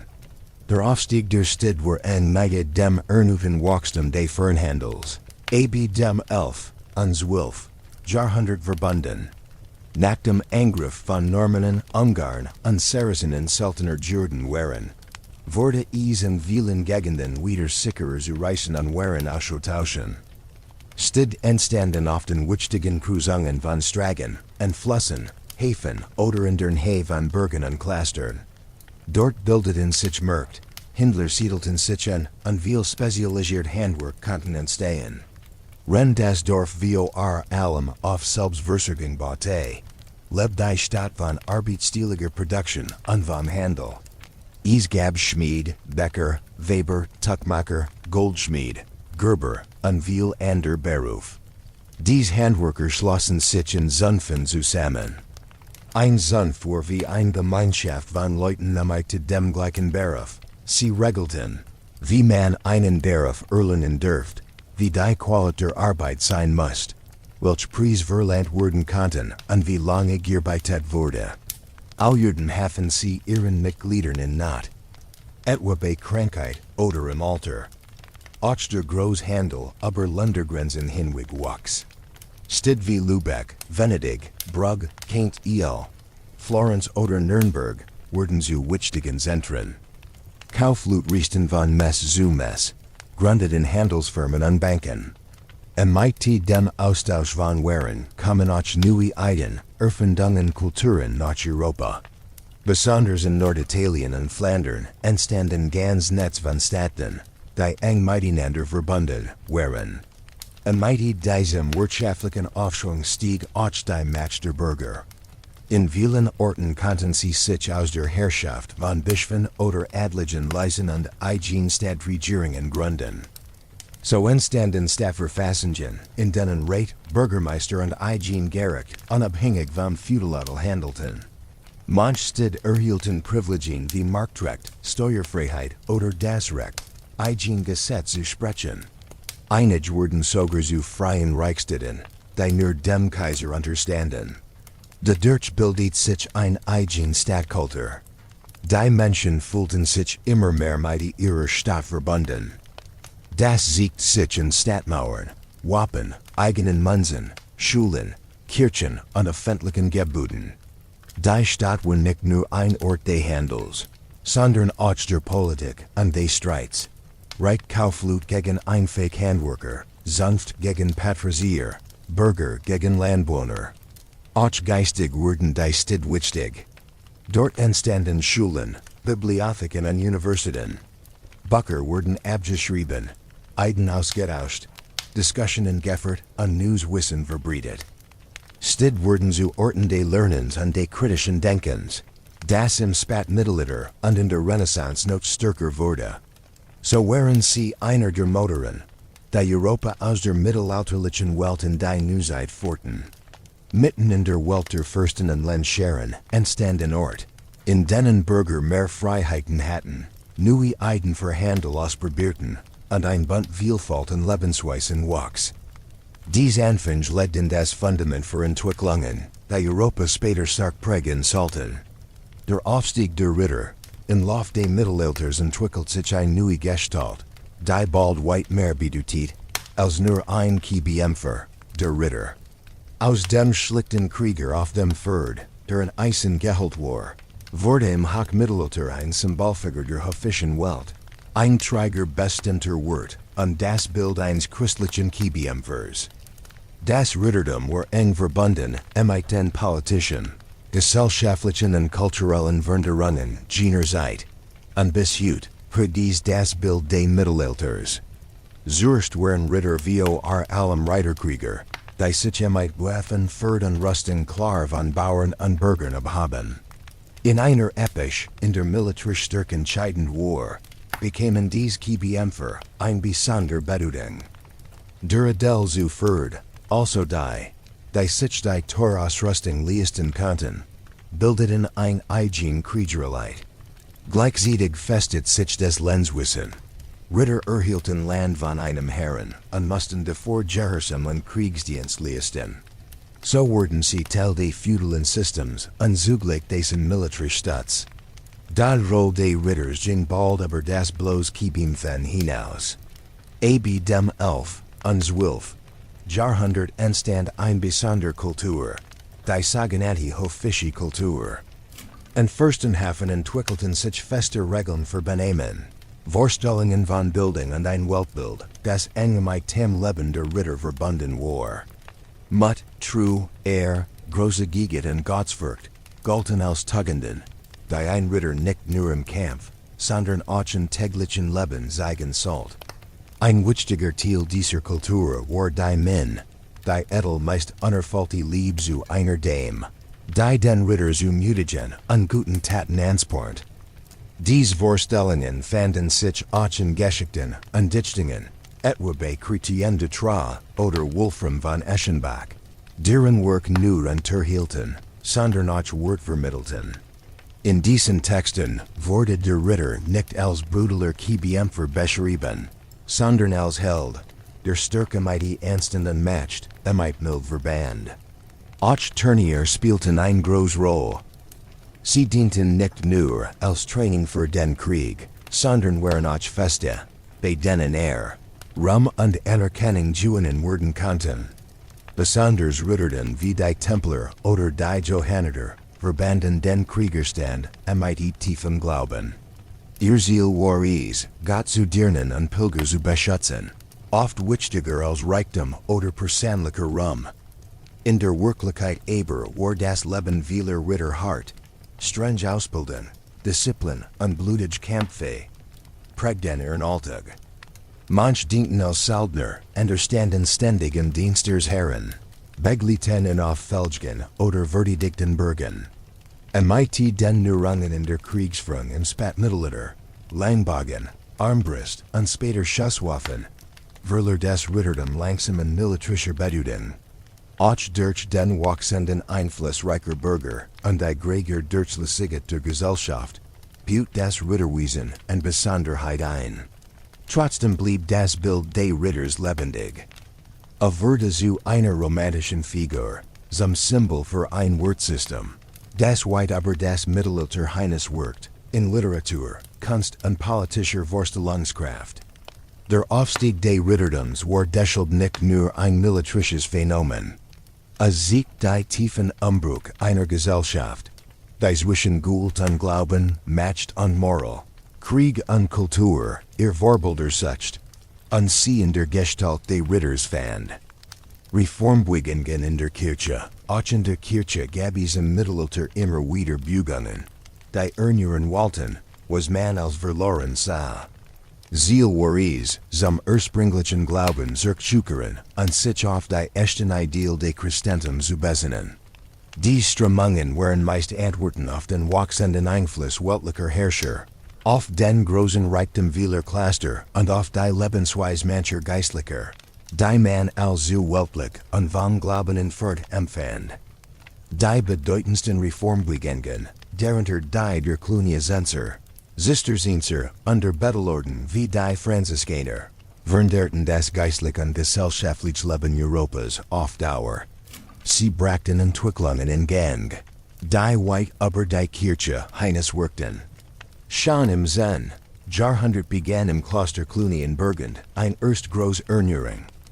Die Cluniacenser wollten das benediktinische Montagstem erneuern, das in vielen Klostern im Lauf der Zeit sehr reich geworden war und auf politischen Einfluss hat.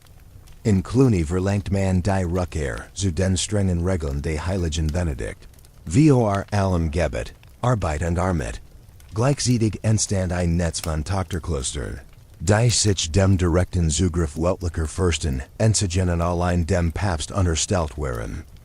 Der Einfluss der Cluniacenser wuchs rasch, und sie spielten eine wichtige Rolle bei der Stärkung des Papsttums und im Kampf die Unabhängigkeit der Kirche, während des Investiturstreits. Im 12. Jahrhundert kam eine neue Welle der Erneuerung mit der Entstehung des Zisterziensertums. Dieser wollte ein Gegenbild zur Pracht Clunys sein.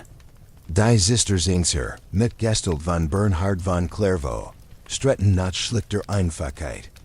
Ihr Kloster lagen meist abgeschieden, die Bauweise war schlicht, das Leben geprägt von körperlicher Arbeit und strenger Entzigung.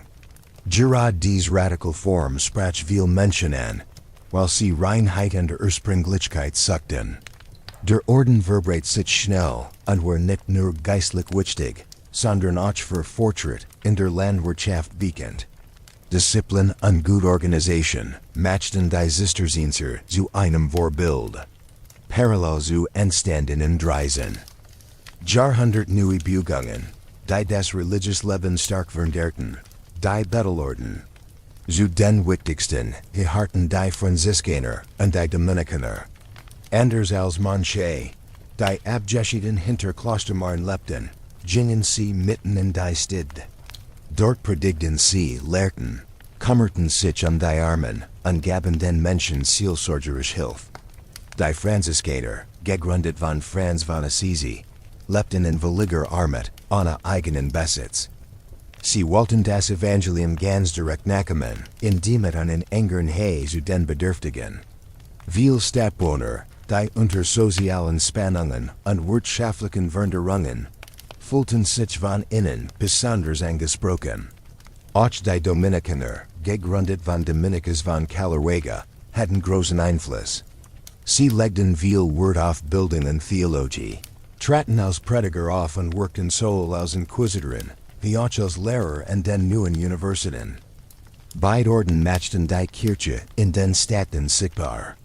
Das Glaubensleben spielt sich nun nicht mehr nur in Clustern auf dem Land ab, sondern wir mitten im urbanen Alltag präsent, in den Hager Menschen, ihrer Sorgen und der geistigen Fragen der Zeit. Dies Reformbewegungen seiten die Lebendigkeit des mittelalterlichen Christentums. Sie matchten klar, dass die Kirche nicht starr und einheitlich war, sondern voller verschiedener Kraft, die matcht, Auslegung und Gestaltung des Glaubens kämpften. Auch wenn viel dieser Bewegungen später selbst feste Institutionen wurden, fnetten sie darum für Erneuerung, Kritik und ein enger Bindung zwischen Geistlichen und Gläubigen. Sie trugen entscheidend dazu bei, das Vertrauen in die Kirche zu erhalten und der Bedeutung in der Gesellschaft zu sichern. Dies Reformen waren nicht nur religiöse Erneuerungen, sondern gaben auch soziale und kulturelle Impuls, die das Europa des Mittelalters veränderten. Vom Klosterleben aber die Stid bis hinein in den Alltag der Menschen. Blut der Scholastik im hohen Mittelalter, besonders im 12. und 13. Jahrhundert, erreicht die Gelehrtenkultur ihren größten Aufschwung. Dies Denkpflegen, die man Scholastik nennt, wollte das christliche Glaubenswissen mit den Methoden der alten Philosophen verbinden, wie allem mit den Eiden von Aristoteles. Im Mittelpunkt stand der Gedanke, dass Glaube und Vernunft keine Gegner sein müssen, sondern sich gegenseitig ergänzen und gemeinsam zur Wahrheit führen können. Scholastik war keine Einzelschule, sondern ein bestimmt Methode, die vor allem an den neuen Universitäten gebiete und weiterentwickelt wurde. Kennzeichnend war ein streng systematisch und logische Herangehensweise an religiös, philosophische und moralische Fragen. In einer Zeit, in der Religion alle Bereich des Lebens bestimmt, wollte man Glaubensland nicht nur annehmen, sondern auch mit der Vernunft erklären und via Zweifeln schätzen. Grundlegend davor waren zuerst die Schriften der Kirchenväter, besonders Augustinus. Daher dem 12. Jahrhundert kommen durch Übersetzungen viel Werk der Antike wieder ins Abendland, vor allem die Schriften Aristoteles. Same Gedanken lasten Diskussionen aus, weil manchen nicht zum christlichen Glauben zu passen schien. Etwa die Vorstellung eines ewigen Universums oder ein Ethik, die nicht auf das Jenseits gerichtet war. Trotzdem versuchten viel gelehrt, seine Philosophie für den Glauben nutzbar zu machen. Sie entwickelten Methoden des Denkens, die nach festen Regeln von Behauptung, Gegenargument, Weiterlegung und Beweise beliefen. Ziel war nicht, Text einfach auswendig zu lernen, sondern sie mit dem Verstand zu durchdringen. Einer der größten Vertreter war Thomas von Aquin. In seiner Summa Theologia, verband die Lehren der Bibel, mit der Philosophie des Aristoteles auf meisterhaft Weise. Für ihn stand der Glaube an erster Stelle, da die Vernunft war ein Werkzeug, diesen Glauben tiefer zu begreifen. Gott war das Hauptziel des Wissens, und der menschliche Verstand von Gott geschaffen, konnte diesem Ziel wenigstens teilweise nachkommen. Thomas von Aquin predigte die katholische Theologie weit über das Mittelalter hinaus und wurde im 19. Jahrhundert sogar zum offiziellen Lehrer der Kirche erklärt. Die Scholastik war mehr als ein Denkgebot für Theologien. Sie bestimmt auch den Unterricht an den Universitäten, die zu Zentren des Wissens wurden. In Staten v Paris, Bologna oder Oxford, unterrichtet man nicht nur Glaubenslehre, sondern auch Logik, Grammatik, Redekunst, Mathematik, Musik, Himmelskunde und Medizin, die sogenannten sieben freien Kunst. Da Bucker sehr selten und teuer waren, bildet in mundlich Disput und Debatten den Kern des Lernens. Trotz ihrer Strenge war die Scholastik keine trockene Übung, sondern stellt wichtige Fragen, nach dem Wesen Gottes, nach dem Ursprung des Wesen, nach Gerechtigkeit, nach dem Verhältnis zwischen Kirche und Staat, oder nach der Natur der Menschen. Diese Fragen wirkten über die Kirche hinaus. Sie beeinflussten Recht, Politik und das Selbstverständnis der Gesellschaft. Im späten Mittelalter war die Scholastik in Bedeutung, weil neue Bildungsideal des Humanismus und später die Kritik der Reformation aufkamen.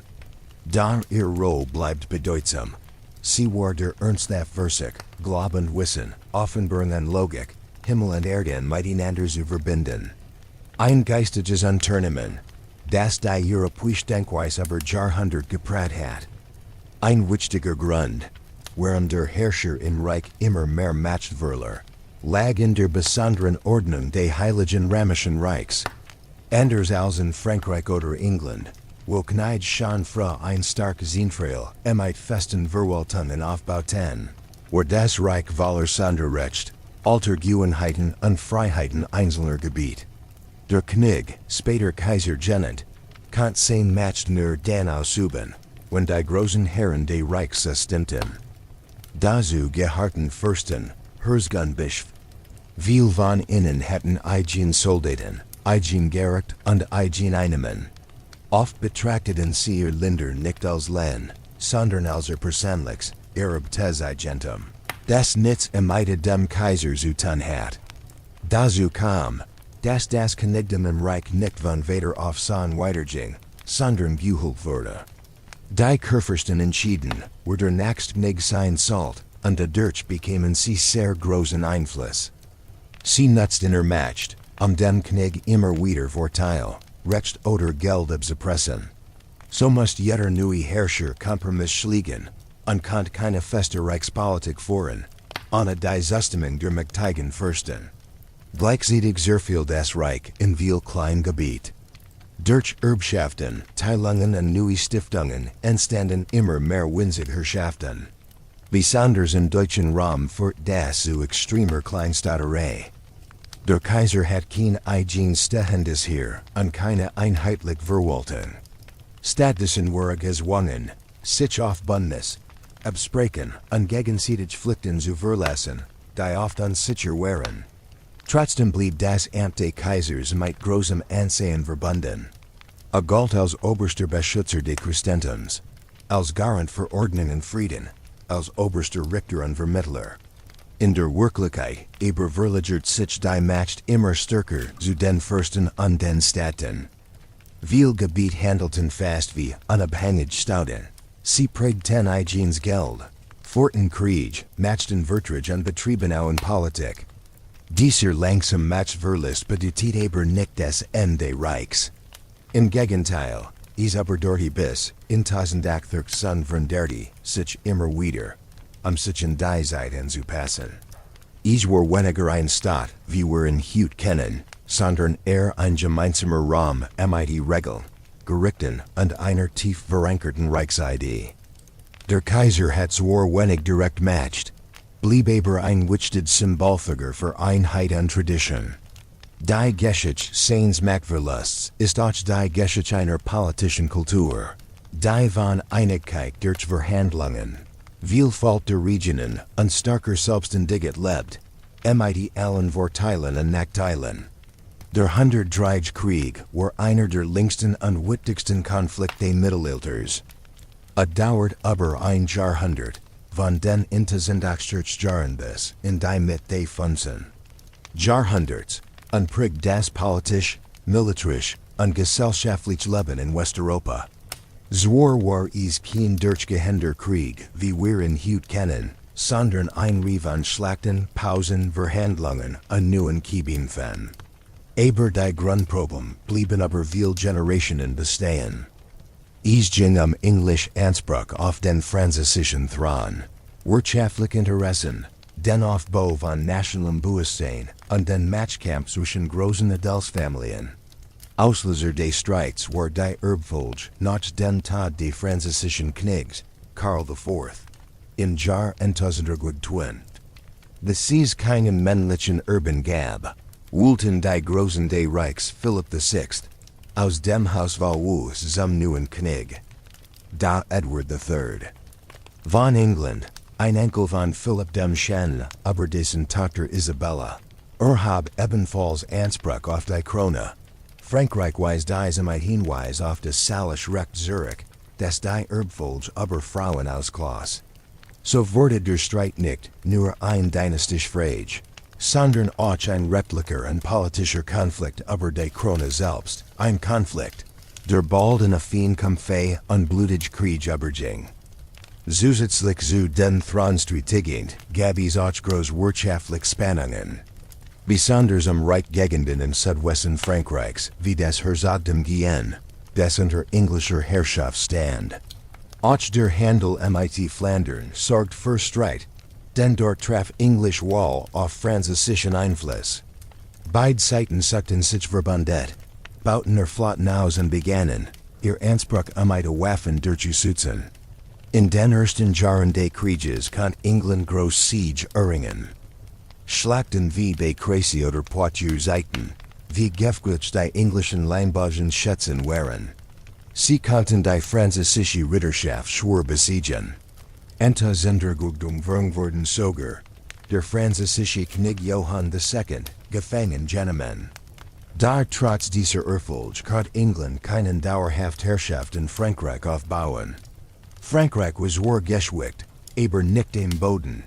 In den folgenden Jahrzehnten untert sich die Lage mehrmals. Die Pest, Aufstand im Inneren, unsicher Erbfolgen und Wechselbündnis verhinderten, dass ein Sieg die Oberhand behielt. Der Krieg wurde zu einer schweren Last für beide Länder. England litt unter Geldproblemen und politischem Chaos, Frankreich unter Verwüstung, Plünderungen und dem Zerfall ganzer Regionen. Der Konflikt verwandelt sich in einen Abnutzungskrieg, bei dem nicht nur Soldaten, sondern ganz Landstriche zerstört wurden. Ein entscheidender Moment kam mit Jeanne d'Arc. Sie war ein junges Mädchen, das sagt, sie wird von Gott gelitten. 1944 sie französische Truppen zu einem wichtigen Sieg bei Orleans. Das macht die Krönung von Karl VII. In Reims möglich. Ein starkes Zeichen für den Anspruch Frankreichs auf die Krone. Jeanne wurde zwar bald gefangen genommen und hingerichtet. Da ihr Einsatz gab den Franzosen neue Hoffnung und stärkt ihr Nationalgefühl. In den letzten Jahren des Krieges gewann Frankreich immer mehr die Kontrolle zurück. Bessere Organisation, der Einsatz von Kanänen und Englands inner Problem wie die Rosenkrieg führten zum Erfolg der Franzosen. 1934 fiel Bordeaux, Zürich und Frankreich. Damit war der Krieg praktisch beendet. England behielt nur noch Calais, ein kleiner Rest seiner einst großen Macht in Frankreich. Der 100-jährige Krieg hinterließ tief Spuren.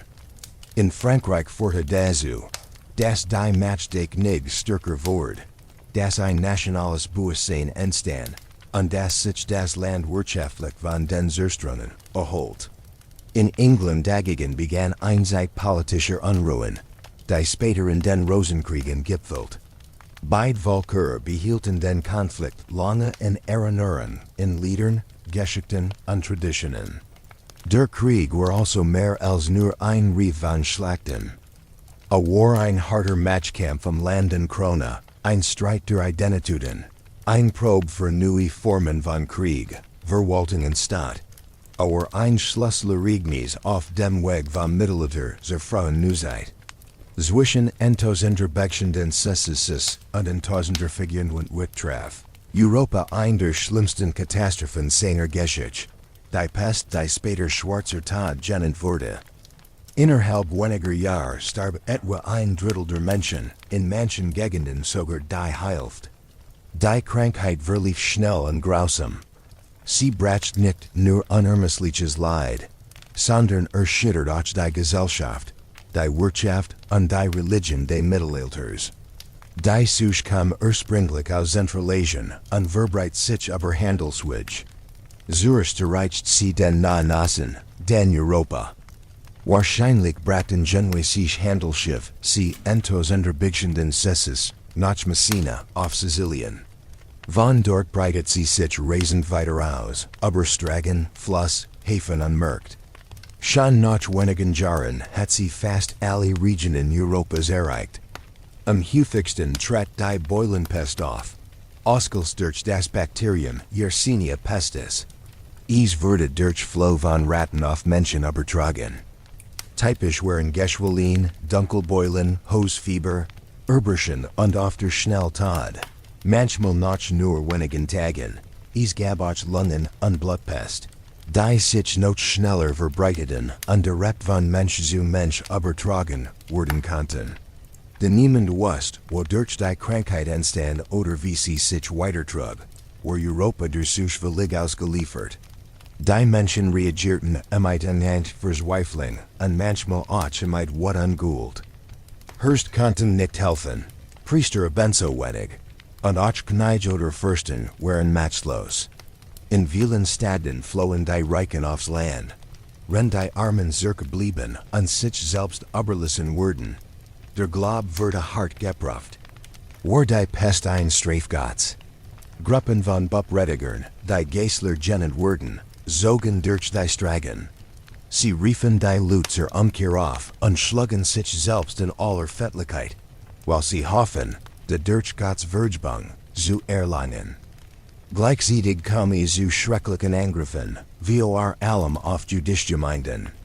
Man warf ihnen zu Unrecht vor, Brunnen vergiftet und die Krankheit verursacht zu haben. Das war ein Zeichen für die Panik und das Bedürfnis, schuldig zu finden. Die Pest wirkt viel weiter als nur in den Jahren des Ausbruchs.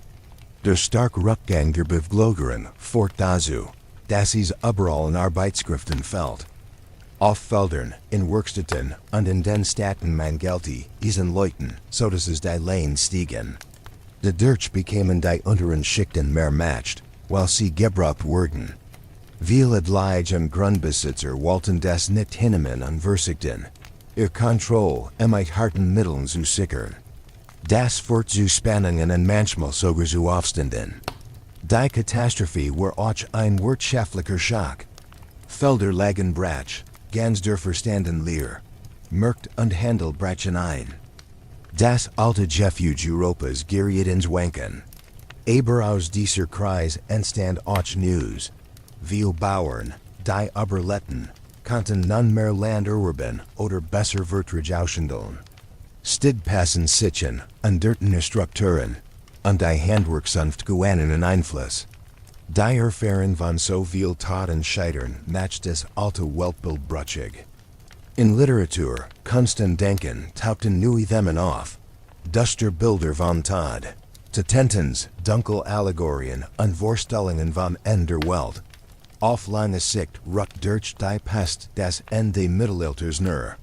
Zweifel am allmächtigen Einfluss der Kirche, Unsicherheit über das Schicksal der Menschen und Großveränderungen in der Wirtschaft schaffen den Boden für Reformen und neues Denken. All das führt schließlich in die Zeit der frohen Neuzeit. Der Schwarztod war also nicht einfach nur eine Krankheit. Aber ein gewaltiges Ereignis, das Europa veränderte, wie kaum etwas anderes vor der Moderne. Im späten Mittelalter brachen in vielen Gegenden Europas Aufstände der Bauern aus. Hinter diesen Erhebungen standen lange Jahre von Ungleichheit, Hartausbeuten, steigende Steuern und ein wachsendes Bewusstsein der Bauern für ihr Recht und ihre Stellung in der Gesellschaft. Das Feudalsystem, das seit Jahrhunderten die Ordnung bestimmt hat, begann zu wanken, als die Unterdrückten sich gegen ihre Herren erhoben. Besonders bekannt wurden die Jacquerie in Frankreich und der Deutsch-Bauernkrieg. Auch in England, Italien und anderen Gegenden kam es zu unlichen Erhebungen. Die Jacquerie war ein der ersten großen Bauernaufstände in Westeuropa. Sie entstand aus den harten Folgen des Hundertjährigen Krieges.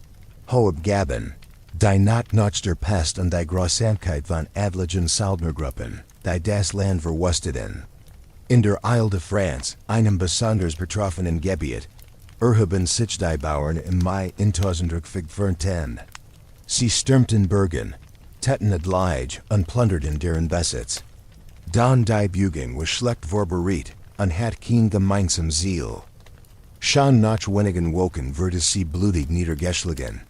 1000 Bauern wurden hingerichtet.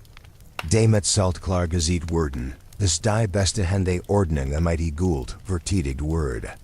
Noch Grazer unbetternder war der Deutsch-Bauernkrieg im 16. Jahrhundert. Begann im Süden des Heiligen, Römischen Reichs, breitet sich aber schnell nach Südwestdeutschland, Franken, Thüringen, das nach Österreich und in die Schweiz aus. Mehr als 300.000 Bauern, Knecht, Bergarbeiter und Handwerker aus den Städten nahmen deren Teil. Sie forderten das Ende der alten Verrecht des Adels, ein Charakter für die Lang von Abgaben. Das Recht, Fahrer selbst zu holen, und den freien Zugang zu Wäldern, Weiden und Flüssen. Viel dieser Forderungen hielten sie in den sogenannten 12 Artikeln fest, einem der ersten Text sozialer Bugungen in deutscher Sprache. Der Bauernkrieg war eng mit der Reformation verbunden. Viel aufständisch beziehen sich auf die Bibel und auf Eiden von Gerechtigkeit und Gleichheit, die mit den reformatorischen Strömungen zusammenhingen. Don Martin Luther siegt ein widersprüchliches Verhalten. Anfang wurde Verständnis für die Klagen der Bauern. Da später verurteilt Gould und stellt sich auf die Seite der Fürsten. Dies wiederum schlugen mit äußerster Hurt zurück. In vielen blutigen Kämpfen wurden 10.000 aufständisch getötet, gefangen genommen oder ihres Besitzes beraubt. Politisch brach das den Bauern groß Verlust. In vielen Regionen wurden sie danach noch stärker unterdrückt als zuvor. Trotzdem zeigten dies Aufstand etwas Neues. Die Bauern begannen, sich nicht mehr nur als Untertanen zu sehen, sondern als Menschen mit Rechten und Bedeutung in der Gesellschaft. Sie verlangten nicht nur göttliche Gerechtigkeit, sondern auch irdisch. Das war ein wichtiger Schritt im Denken einer Gesellschaft, die bisher streng von Hierarchien bestimmt war. Die Erinnerung an dies Kampf blieb lebendig in Liedern, Geschichten und Überlieferungen und wurde Teil des kollektiven Gedächtnisses. Auf lange Sicht markierten die Bauernaufstand den Anfang vom Ende der alten Gesellschaft des Mittelalters. Die Macht des Adels wird in Frage gestellt. Die Leibeigenschaften werden legitimate. Neue Vorstellungen von Freiheit, Recht und Gemeinwohl setzen sich nach und nach in den Köpfen fest.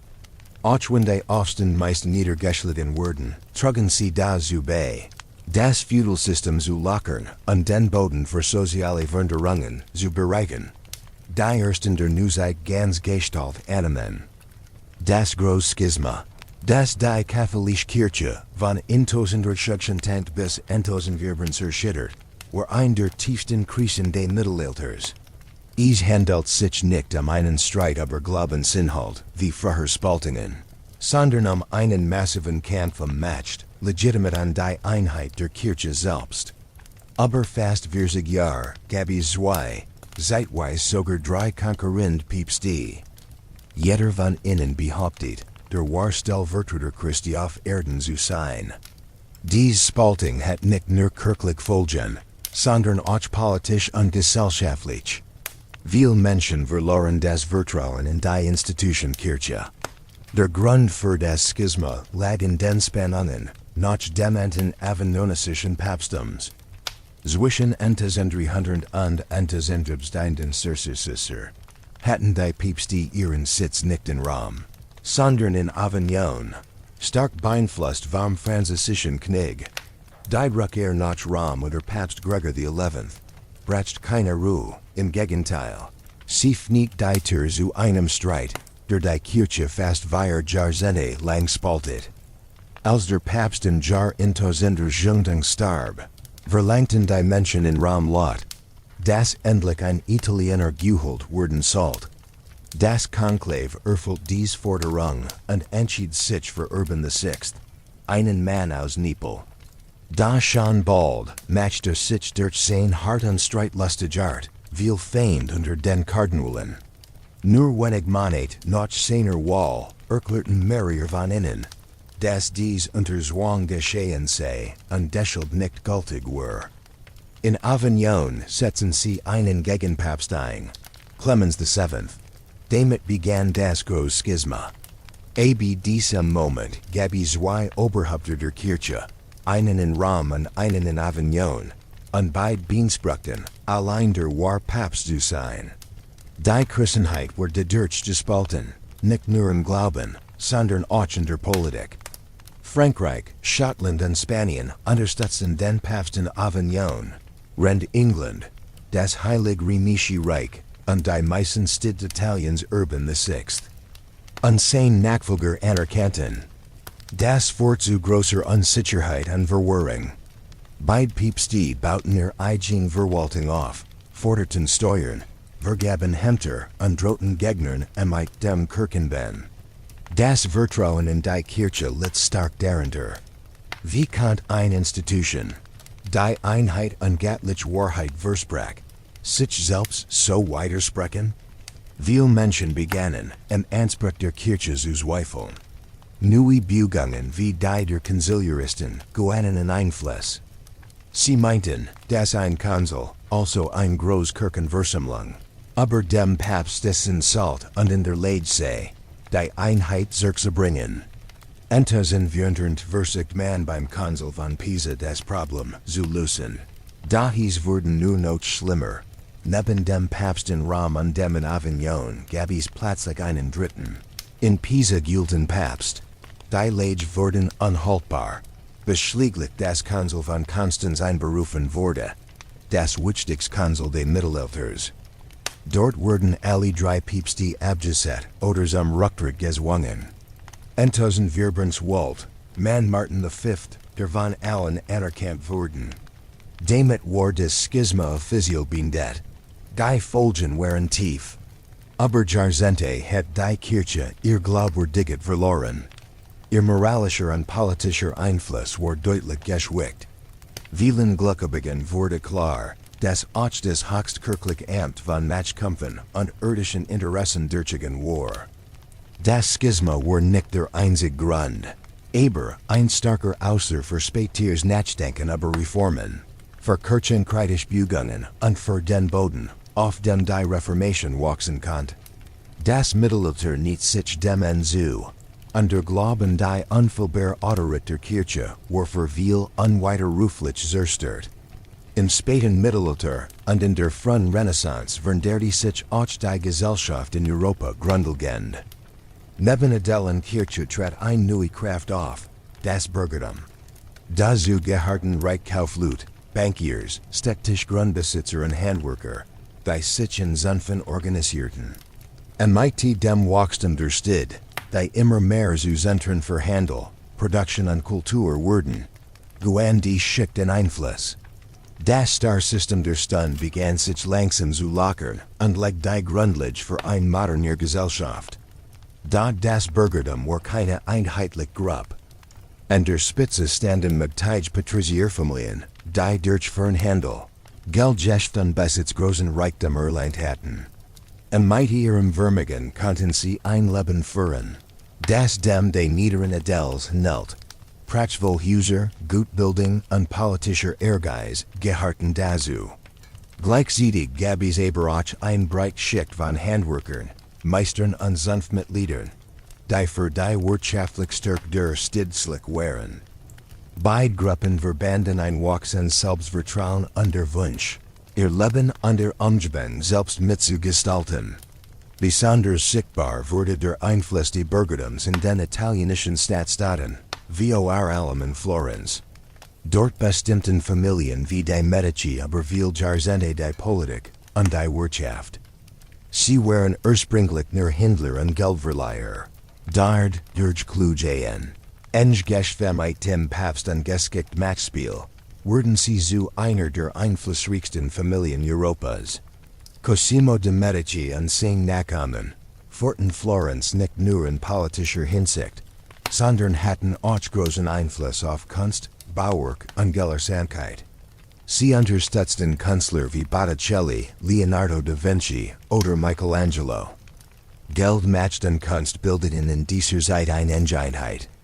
Auch in anderen Teilen Europas trachten Bürgerfamilien immer stärker hervor.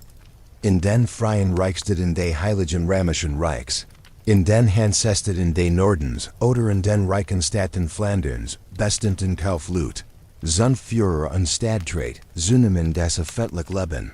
Sie leiteten die Stadtverwaltungen, finanzierten Kirchen und Hospitaler, legten Stadtmauern bauen und kümmerten sich Straßen und Märkte. Gleichzeitig verlangten sie Recht gegenüber Fürsten, Bischöfen oder sogar dem Kaiser.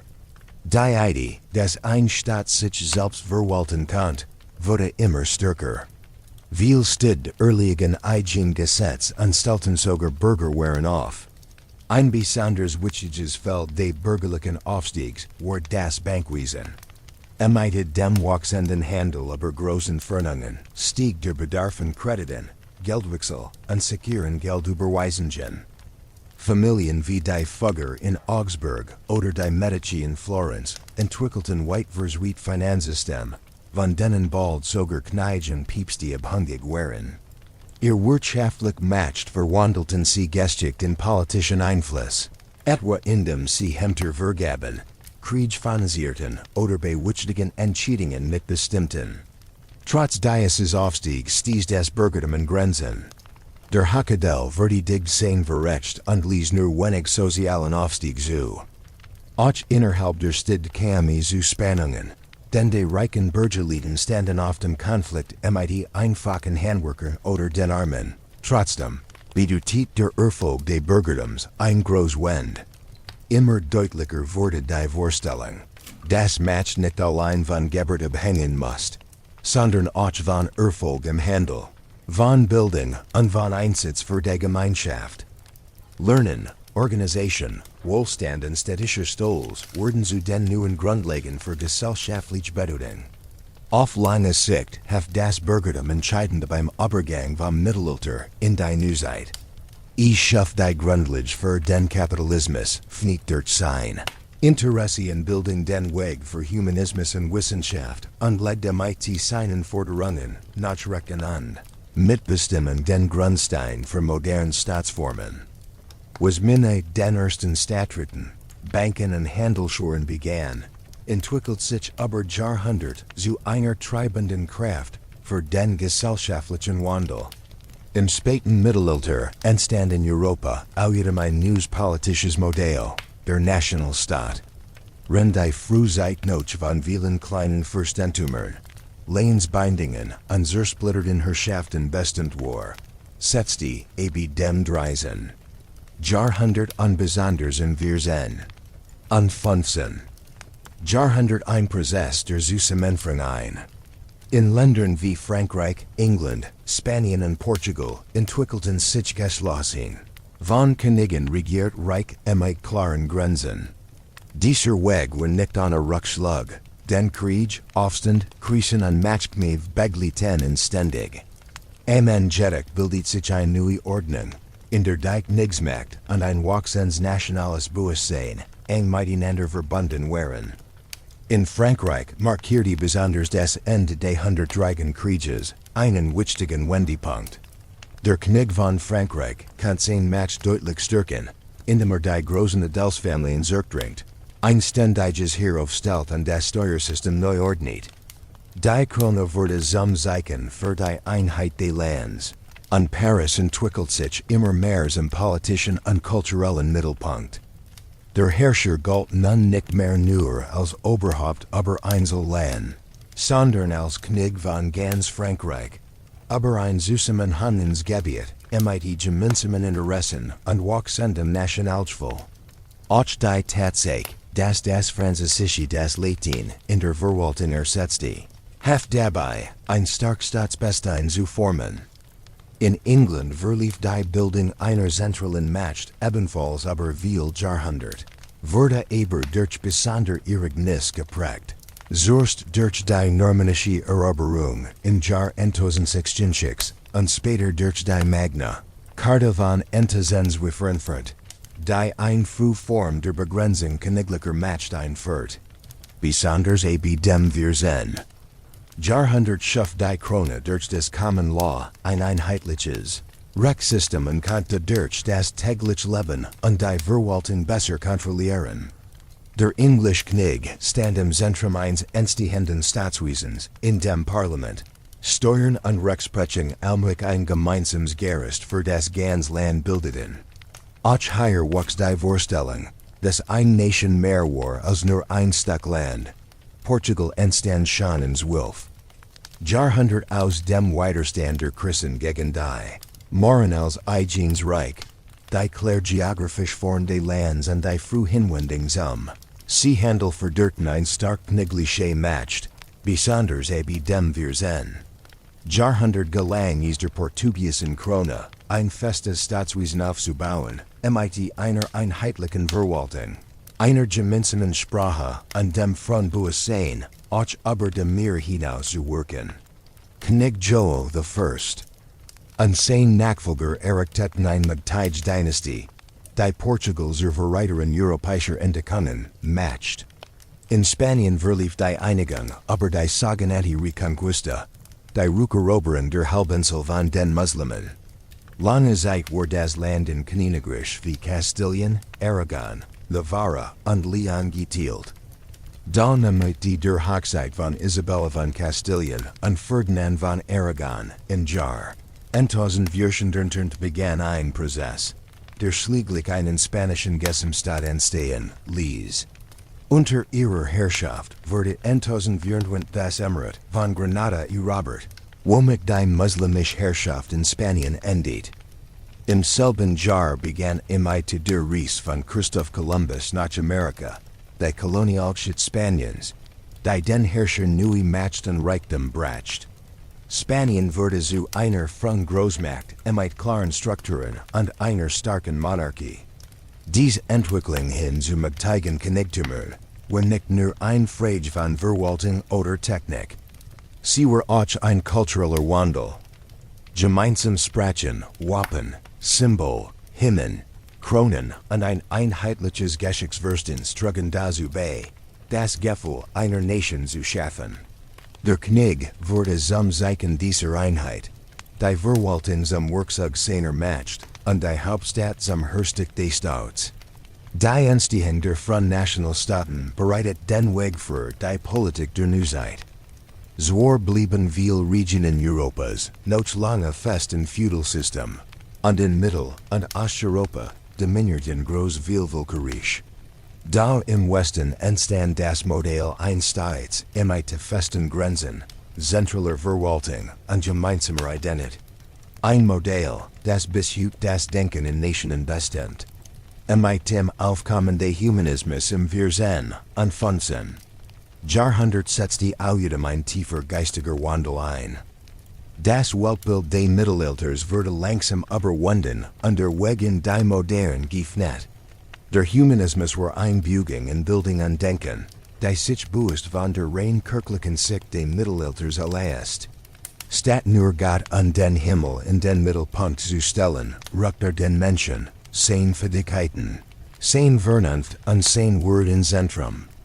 Besonders wichtig war die Rückkehr zu den Schriften und Eiden der Antike, vor allem zu den Werken der Griechen und Römer, die als Vorbilder für Sprache, Moral, Politik und Wissen galten. Der Ausdruck humanistisch kommt vom latinischen Studia Humanitatis, was so viel bedeutet wie Studien der Menschlichkeit. Dazu gehörten Fächer wie Grammatik, Redekunst, Dichtung, Geschichte und Moralphilosophie. Sie galten als Fundament für Echtbildung und für die Entwicklung der Persönlichkeit. Im Gegensatz zur mittelalterlichen Scholastik, die sich stark auf Autoritüten wie Aristoteles und feste kirchliche Regeln stützte, wollten die Humanisten ein Studium, das kritisch, textnah und lebensnah war. Sie dachten nicht nur über Theologie und das Jenseits nach, sondern über das Hier und Jetzt, über das Leben, das sie selbst gestalten konnten. Einer der wichtigsten Wörter war Francesco Petrarca, der als einer der ersten alte Textsammelt studiert und schützt. Verin war die Antike, nicht einfach Vergangenheit, sondern ein lebendig Kell voller Weisheit und Lebenskunst. Auch Giovanni Boccaccio, sein Freund und Zeitgenoss, trug mit seinen Geschichten und Studien dazu bei, das Wissen der alten wiederzubeleben. Beide teilten die Überzeugung, das Bildung den Menschen moralisch verbessern, unser Teilnahme im öffentlichen Leben, befähigen und zu Fremdenken führen sollt. Der Humanismus entstand zuerst in den Städten Norditaliens, in Florenz, Padua, Venedig und Rom, Zentren des Handels, des Reichtums und des kulturellen Austauschs. Magtage Familien wie die Medici unterstützten gelehrt, Künstler und Lehrer. Von Italien aus verbreitet sich der Humanismus schnell nach Deutschland, die Niederlande, nach Frankreich und nach England. Aber Universitäten, Fürsten von Druckerien, gelangten die Eiden immer weiter und wurden Teil des europäischen Bildungsalbens. Wichtige Namen wie Erasmus von Rotterdam, Johannes Reuchlin und Thomas Morris zeigen die große internationale Bedeutung dieser Bewegung. Die Werken in des Humanismus waren tief. In der Literatur entstanden neue Formen wie der Essay oder der historische Dialog. In der Wissenschaft verdehrte Genaus Beobachten, das Prüfen von Quellen und das Wiederentdecken der Natur, was später die wissenschaftliche Revolution vorbereitet. Auch in der Politik hatte Einfluss, weil das neue Menschenbild Vorstellungen von guter Regierung, Bürgerpflicht und öffentlicher Verantwortung. Selbst die Kunst erlitt einen Aufschwung. Maler wie Leonardo da Vinci oder Bildhauer wie Michelangelo verbanden Naturstudien mit Idealerschenheit. Das war ein Ausdruck der neuen Wertschätzung für Körper und Geist des Menschen. Der Humanismus war mehr als nur ein Bildungsänderung. War ein echter kultureller Umbruch. Stellt Fragen nach einem guten Leben, nach Verantwortung und nach Freiheit des Denkens in den Vordergrund. In einer Zeit voller Spannungen, kirchlicher Krisen und politischer Veränderungen, gab den Menschen eine neue Orientierung. Den Glauben und den Menschen selbst als vernünftiges Wesen, das lernen und verstehen kann. Auf lange Sicht war der Humanismus ein der wichtigsten Wurzeln der europäischen Aufklärung. Ohne Inhalt ist wieder die Reformation, nutzt die moderne Wissenschaft gegeben. Wieder den Gedanken der Demokratie, nutzt das Ideal der allgemeinen Menschenrecht. Der Humanismus war der geistige Beginn einer neuen Zeit, einer Epoche, in der Mensch nicht mehr nur als Teil einer göttlichen Ordnung gesehen wurde, sondern immer mehr als jemand, der sein Leben selbst in die Hand nimmt und sein Geschichte mitgestaltet. Die Erfindung des Buchdrucks war ein Ereignis, das man kaum überschätzen kann. Denn es veränderte für immer, wie Wissen hergestellt, verteilt und aufbewahrt wurde. In einer Zeit, in der Bücher müssen mit der Hand abgeschrieben werden mussten, meistens in Clustern und nur in sehr kleiner Zahl, fniegt der Buchdruck ein völlig neue Welt der Weitergabe von Gedanken. Plötzlich konnten Text in großen Mengen, viel günstiger, schneller und mit gleichbleibender Qualität hergestellt werden. Johannes Gutenberg, ein Goldschmied aus Mainz, brachte verschiedene Techniken zusammen und erschuf daraus ein funktionierendes System. Und nutzt die kleinen bugliche Metallbuchstaben, die man einzeln gegen und wieder verwenden konnte. Dazu kam ein Druckpress, der nach dem Vorbild einer Wingpress entwickelt. Ein besonder Glitch Tint, die gut am Papier haften blieb, und ein kluges System zum Setzen der Seiten. Das erste große Werk, das mit dieser Technik entstand, war die berühmte 42-seilige Bibel, wahrscheinlich zwischen 1024 und 1024 gedruckt. Dieses Werk war nicht nur ein technisches Wunder, sondern auch ein Kunststück, das den Übergang vom Mittelalter in die neue Zeit sichtbar macht. Die Auswirkungen waren riesig. Schon nach wenigen Jahrzehnten gab es Druckerien in vielen Städten Europas, zum Beispiel in Venedig, Paris, Nürnberg, Caen, Basel und London. Bücher, die von Druck bis zum Jahr 1005, nennt man inkunabel, wurden in immer größeren Mengen hergestellt. Rendies früher Monat oder Jahr dauert, ein einziges Buch mit der Hand zu kapieren. Konnten jetzt 100 Exemplar desselben Texts in wenigen Wochen gedruckt wurden. Zum ersten Mal wurden Schriften so für viel mehr Menschen zugänglich, nicht nur für ein kleine Gruppe von Gelehrten. Der Buchdruck veränderte die Gesellschaft und die Kultur tiefgreifend, besonders das Lernen wurde revolutioniert. Schulbücher, Grammatiken, Antiklassiker, religiöse Schriften und Werk über Natur und Wissenschaft konnten nun weit verbreitet werden. Immer mehr Menschen lernten Lesen und das Wissen erlöste sich langsam aus der alleinigen Kontrolle der Cluster.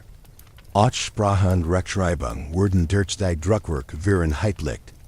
Außerdem entstand durch den Buchdruck eine neue Form der Fettlichkeit. Gedanken konnten viel schneller verbreitet werden. Diskussionen wurden möglich, Meinungen festgehalten. Das half dem Humanismus, while alte Textleichter geteilt werden konnten, und auch der Reformation im 16. Jahrhundert, die ohne Drucktechnik nicht so erfolgreich gewesen war. Flugblätter, Bibelübersetzen, Fessen und Predigten fanden recent schnell ihren Weg zu vielen Lesern. Damit war eine neue Machtform geboren. Das Geschrieben wird bekommen stark und Reichweite, die es vorher nie gegeben hat. Nicht weniger wichtig war der Einfluss auf die Wissenschaft. Der Austausch von Entdeckungen und Ideen wurden nun sehr viel einfacher. Den Forscher konnten ihre Arbeiten drucken und so Kollegen in ganz Europa erreichen. Forscher wie Astronomen, Hurst, Mathematiker und Geschichtschreiber konnten nun auf Gedruckbücher zurückgreifen. Eigenwerk veröffentlichen und so Teil eines wachsenden Netzes von Wissen werden. Ohne die Grundlage des Buchdrucks war die große wissenschaftliche Revolution des 16. und 17. Jahrhunderts kaum möglich gewesen. Gleichzeitig veränderte die neue Technik auch die Beziehung zur Religion. Gedruckte Bibeln, Gesangsbücher und Gebetssammlungen matchten die heiligen Schriften für ein Volk zugänglich. Dadurch wurde die alleinige Deutung der Kirche immer mehr in Frage gestellt. Das stärkt den persönlichen Glauben. Fort aber auch zu vielen neuen religiösen Bewegungen und unterschiedlichen Auslegungen. Dies Vielfalt hat große Folgen für Politik und Kultur. Langfristig wurde der Buchdruck zur Basis der modernen Wissensgesellschaft. Legt den Grund für Schulen, Universitäten, öffentliche Bibliotheken, kritische Zeitungen und sogar für die Diskussionen, die in Demokratien geführt wurden. Die Idee, das Wissen allen gehören und für alle erreichbar sein sollte, nahm mit Gutenbergs Erfindung festgestellt an. Die Menschen verlegen eine Zeit, in der nur wenig Zugang zu Texten hatten, und traten ein in ein Epoch, in der geschriebenes Wissen, das Licht der Aufklärung bracht. Damit endet das Mittelalter und die Moderne begann ihre Stimme zu erheben. Das Ende des Mittelalters war jedoch kein einzelner Tag, sondern ein langer Übergang, der sich über viel Jahrzehnte zog und durch verschiedene Ereignisse geprägt wurde. Historiker nennen unterschiedliche Momente. Da drei Geschehnisse gelten als besonders wichtig. Der Fall von Konstantinopel, 1400, die Entdeckung Amerikas, 1420 und Martin Luthers Ascendenschlag, 1505. Dies drei Ereignisse stehen für politisch, religiös, geistig und geografisch Umbruch, die alte Ordnung erschütterten und den Weg frei machten für Renaissance, Reformation und die Zeit der Entdeckungen. Mit der Eroberung Konstantinopels durch die Osmanen Jar, 1434 ging das Byzantinische Reich, der letzte große Nachfolger des antiken Römischen Reichs, endgültig unter. Damit verschwand nicht nur ein wichtiges religiöses und kulturelles Zentrum, sondern auch das letzte Stück der alten antiken Ordnung. Der Fall dieser Stadt, die einst Schweiz Rom genannt wurde, markierte das Ende einer Epoche.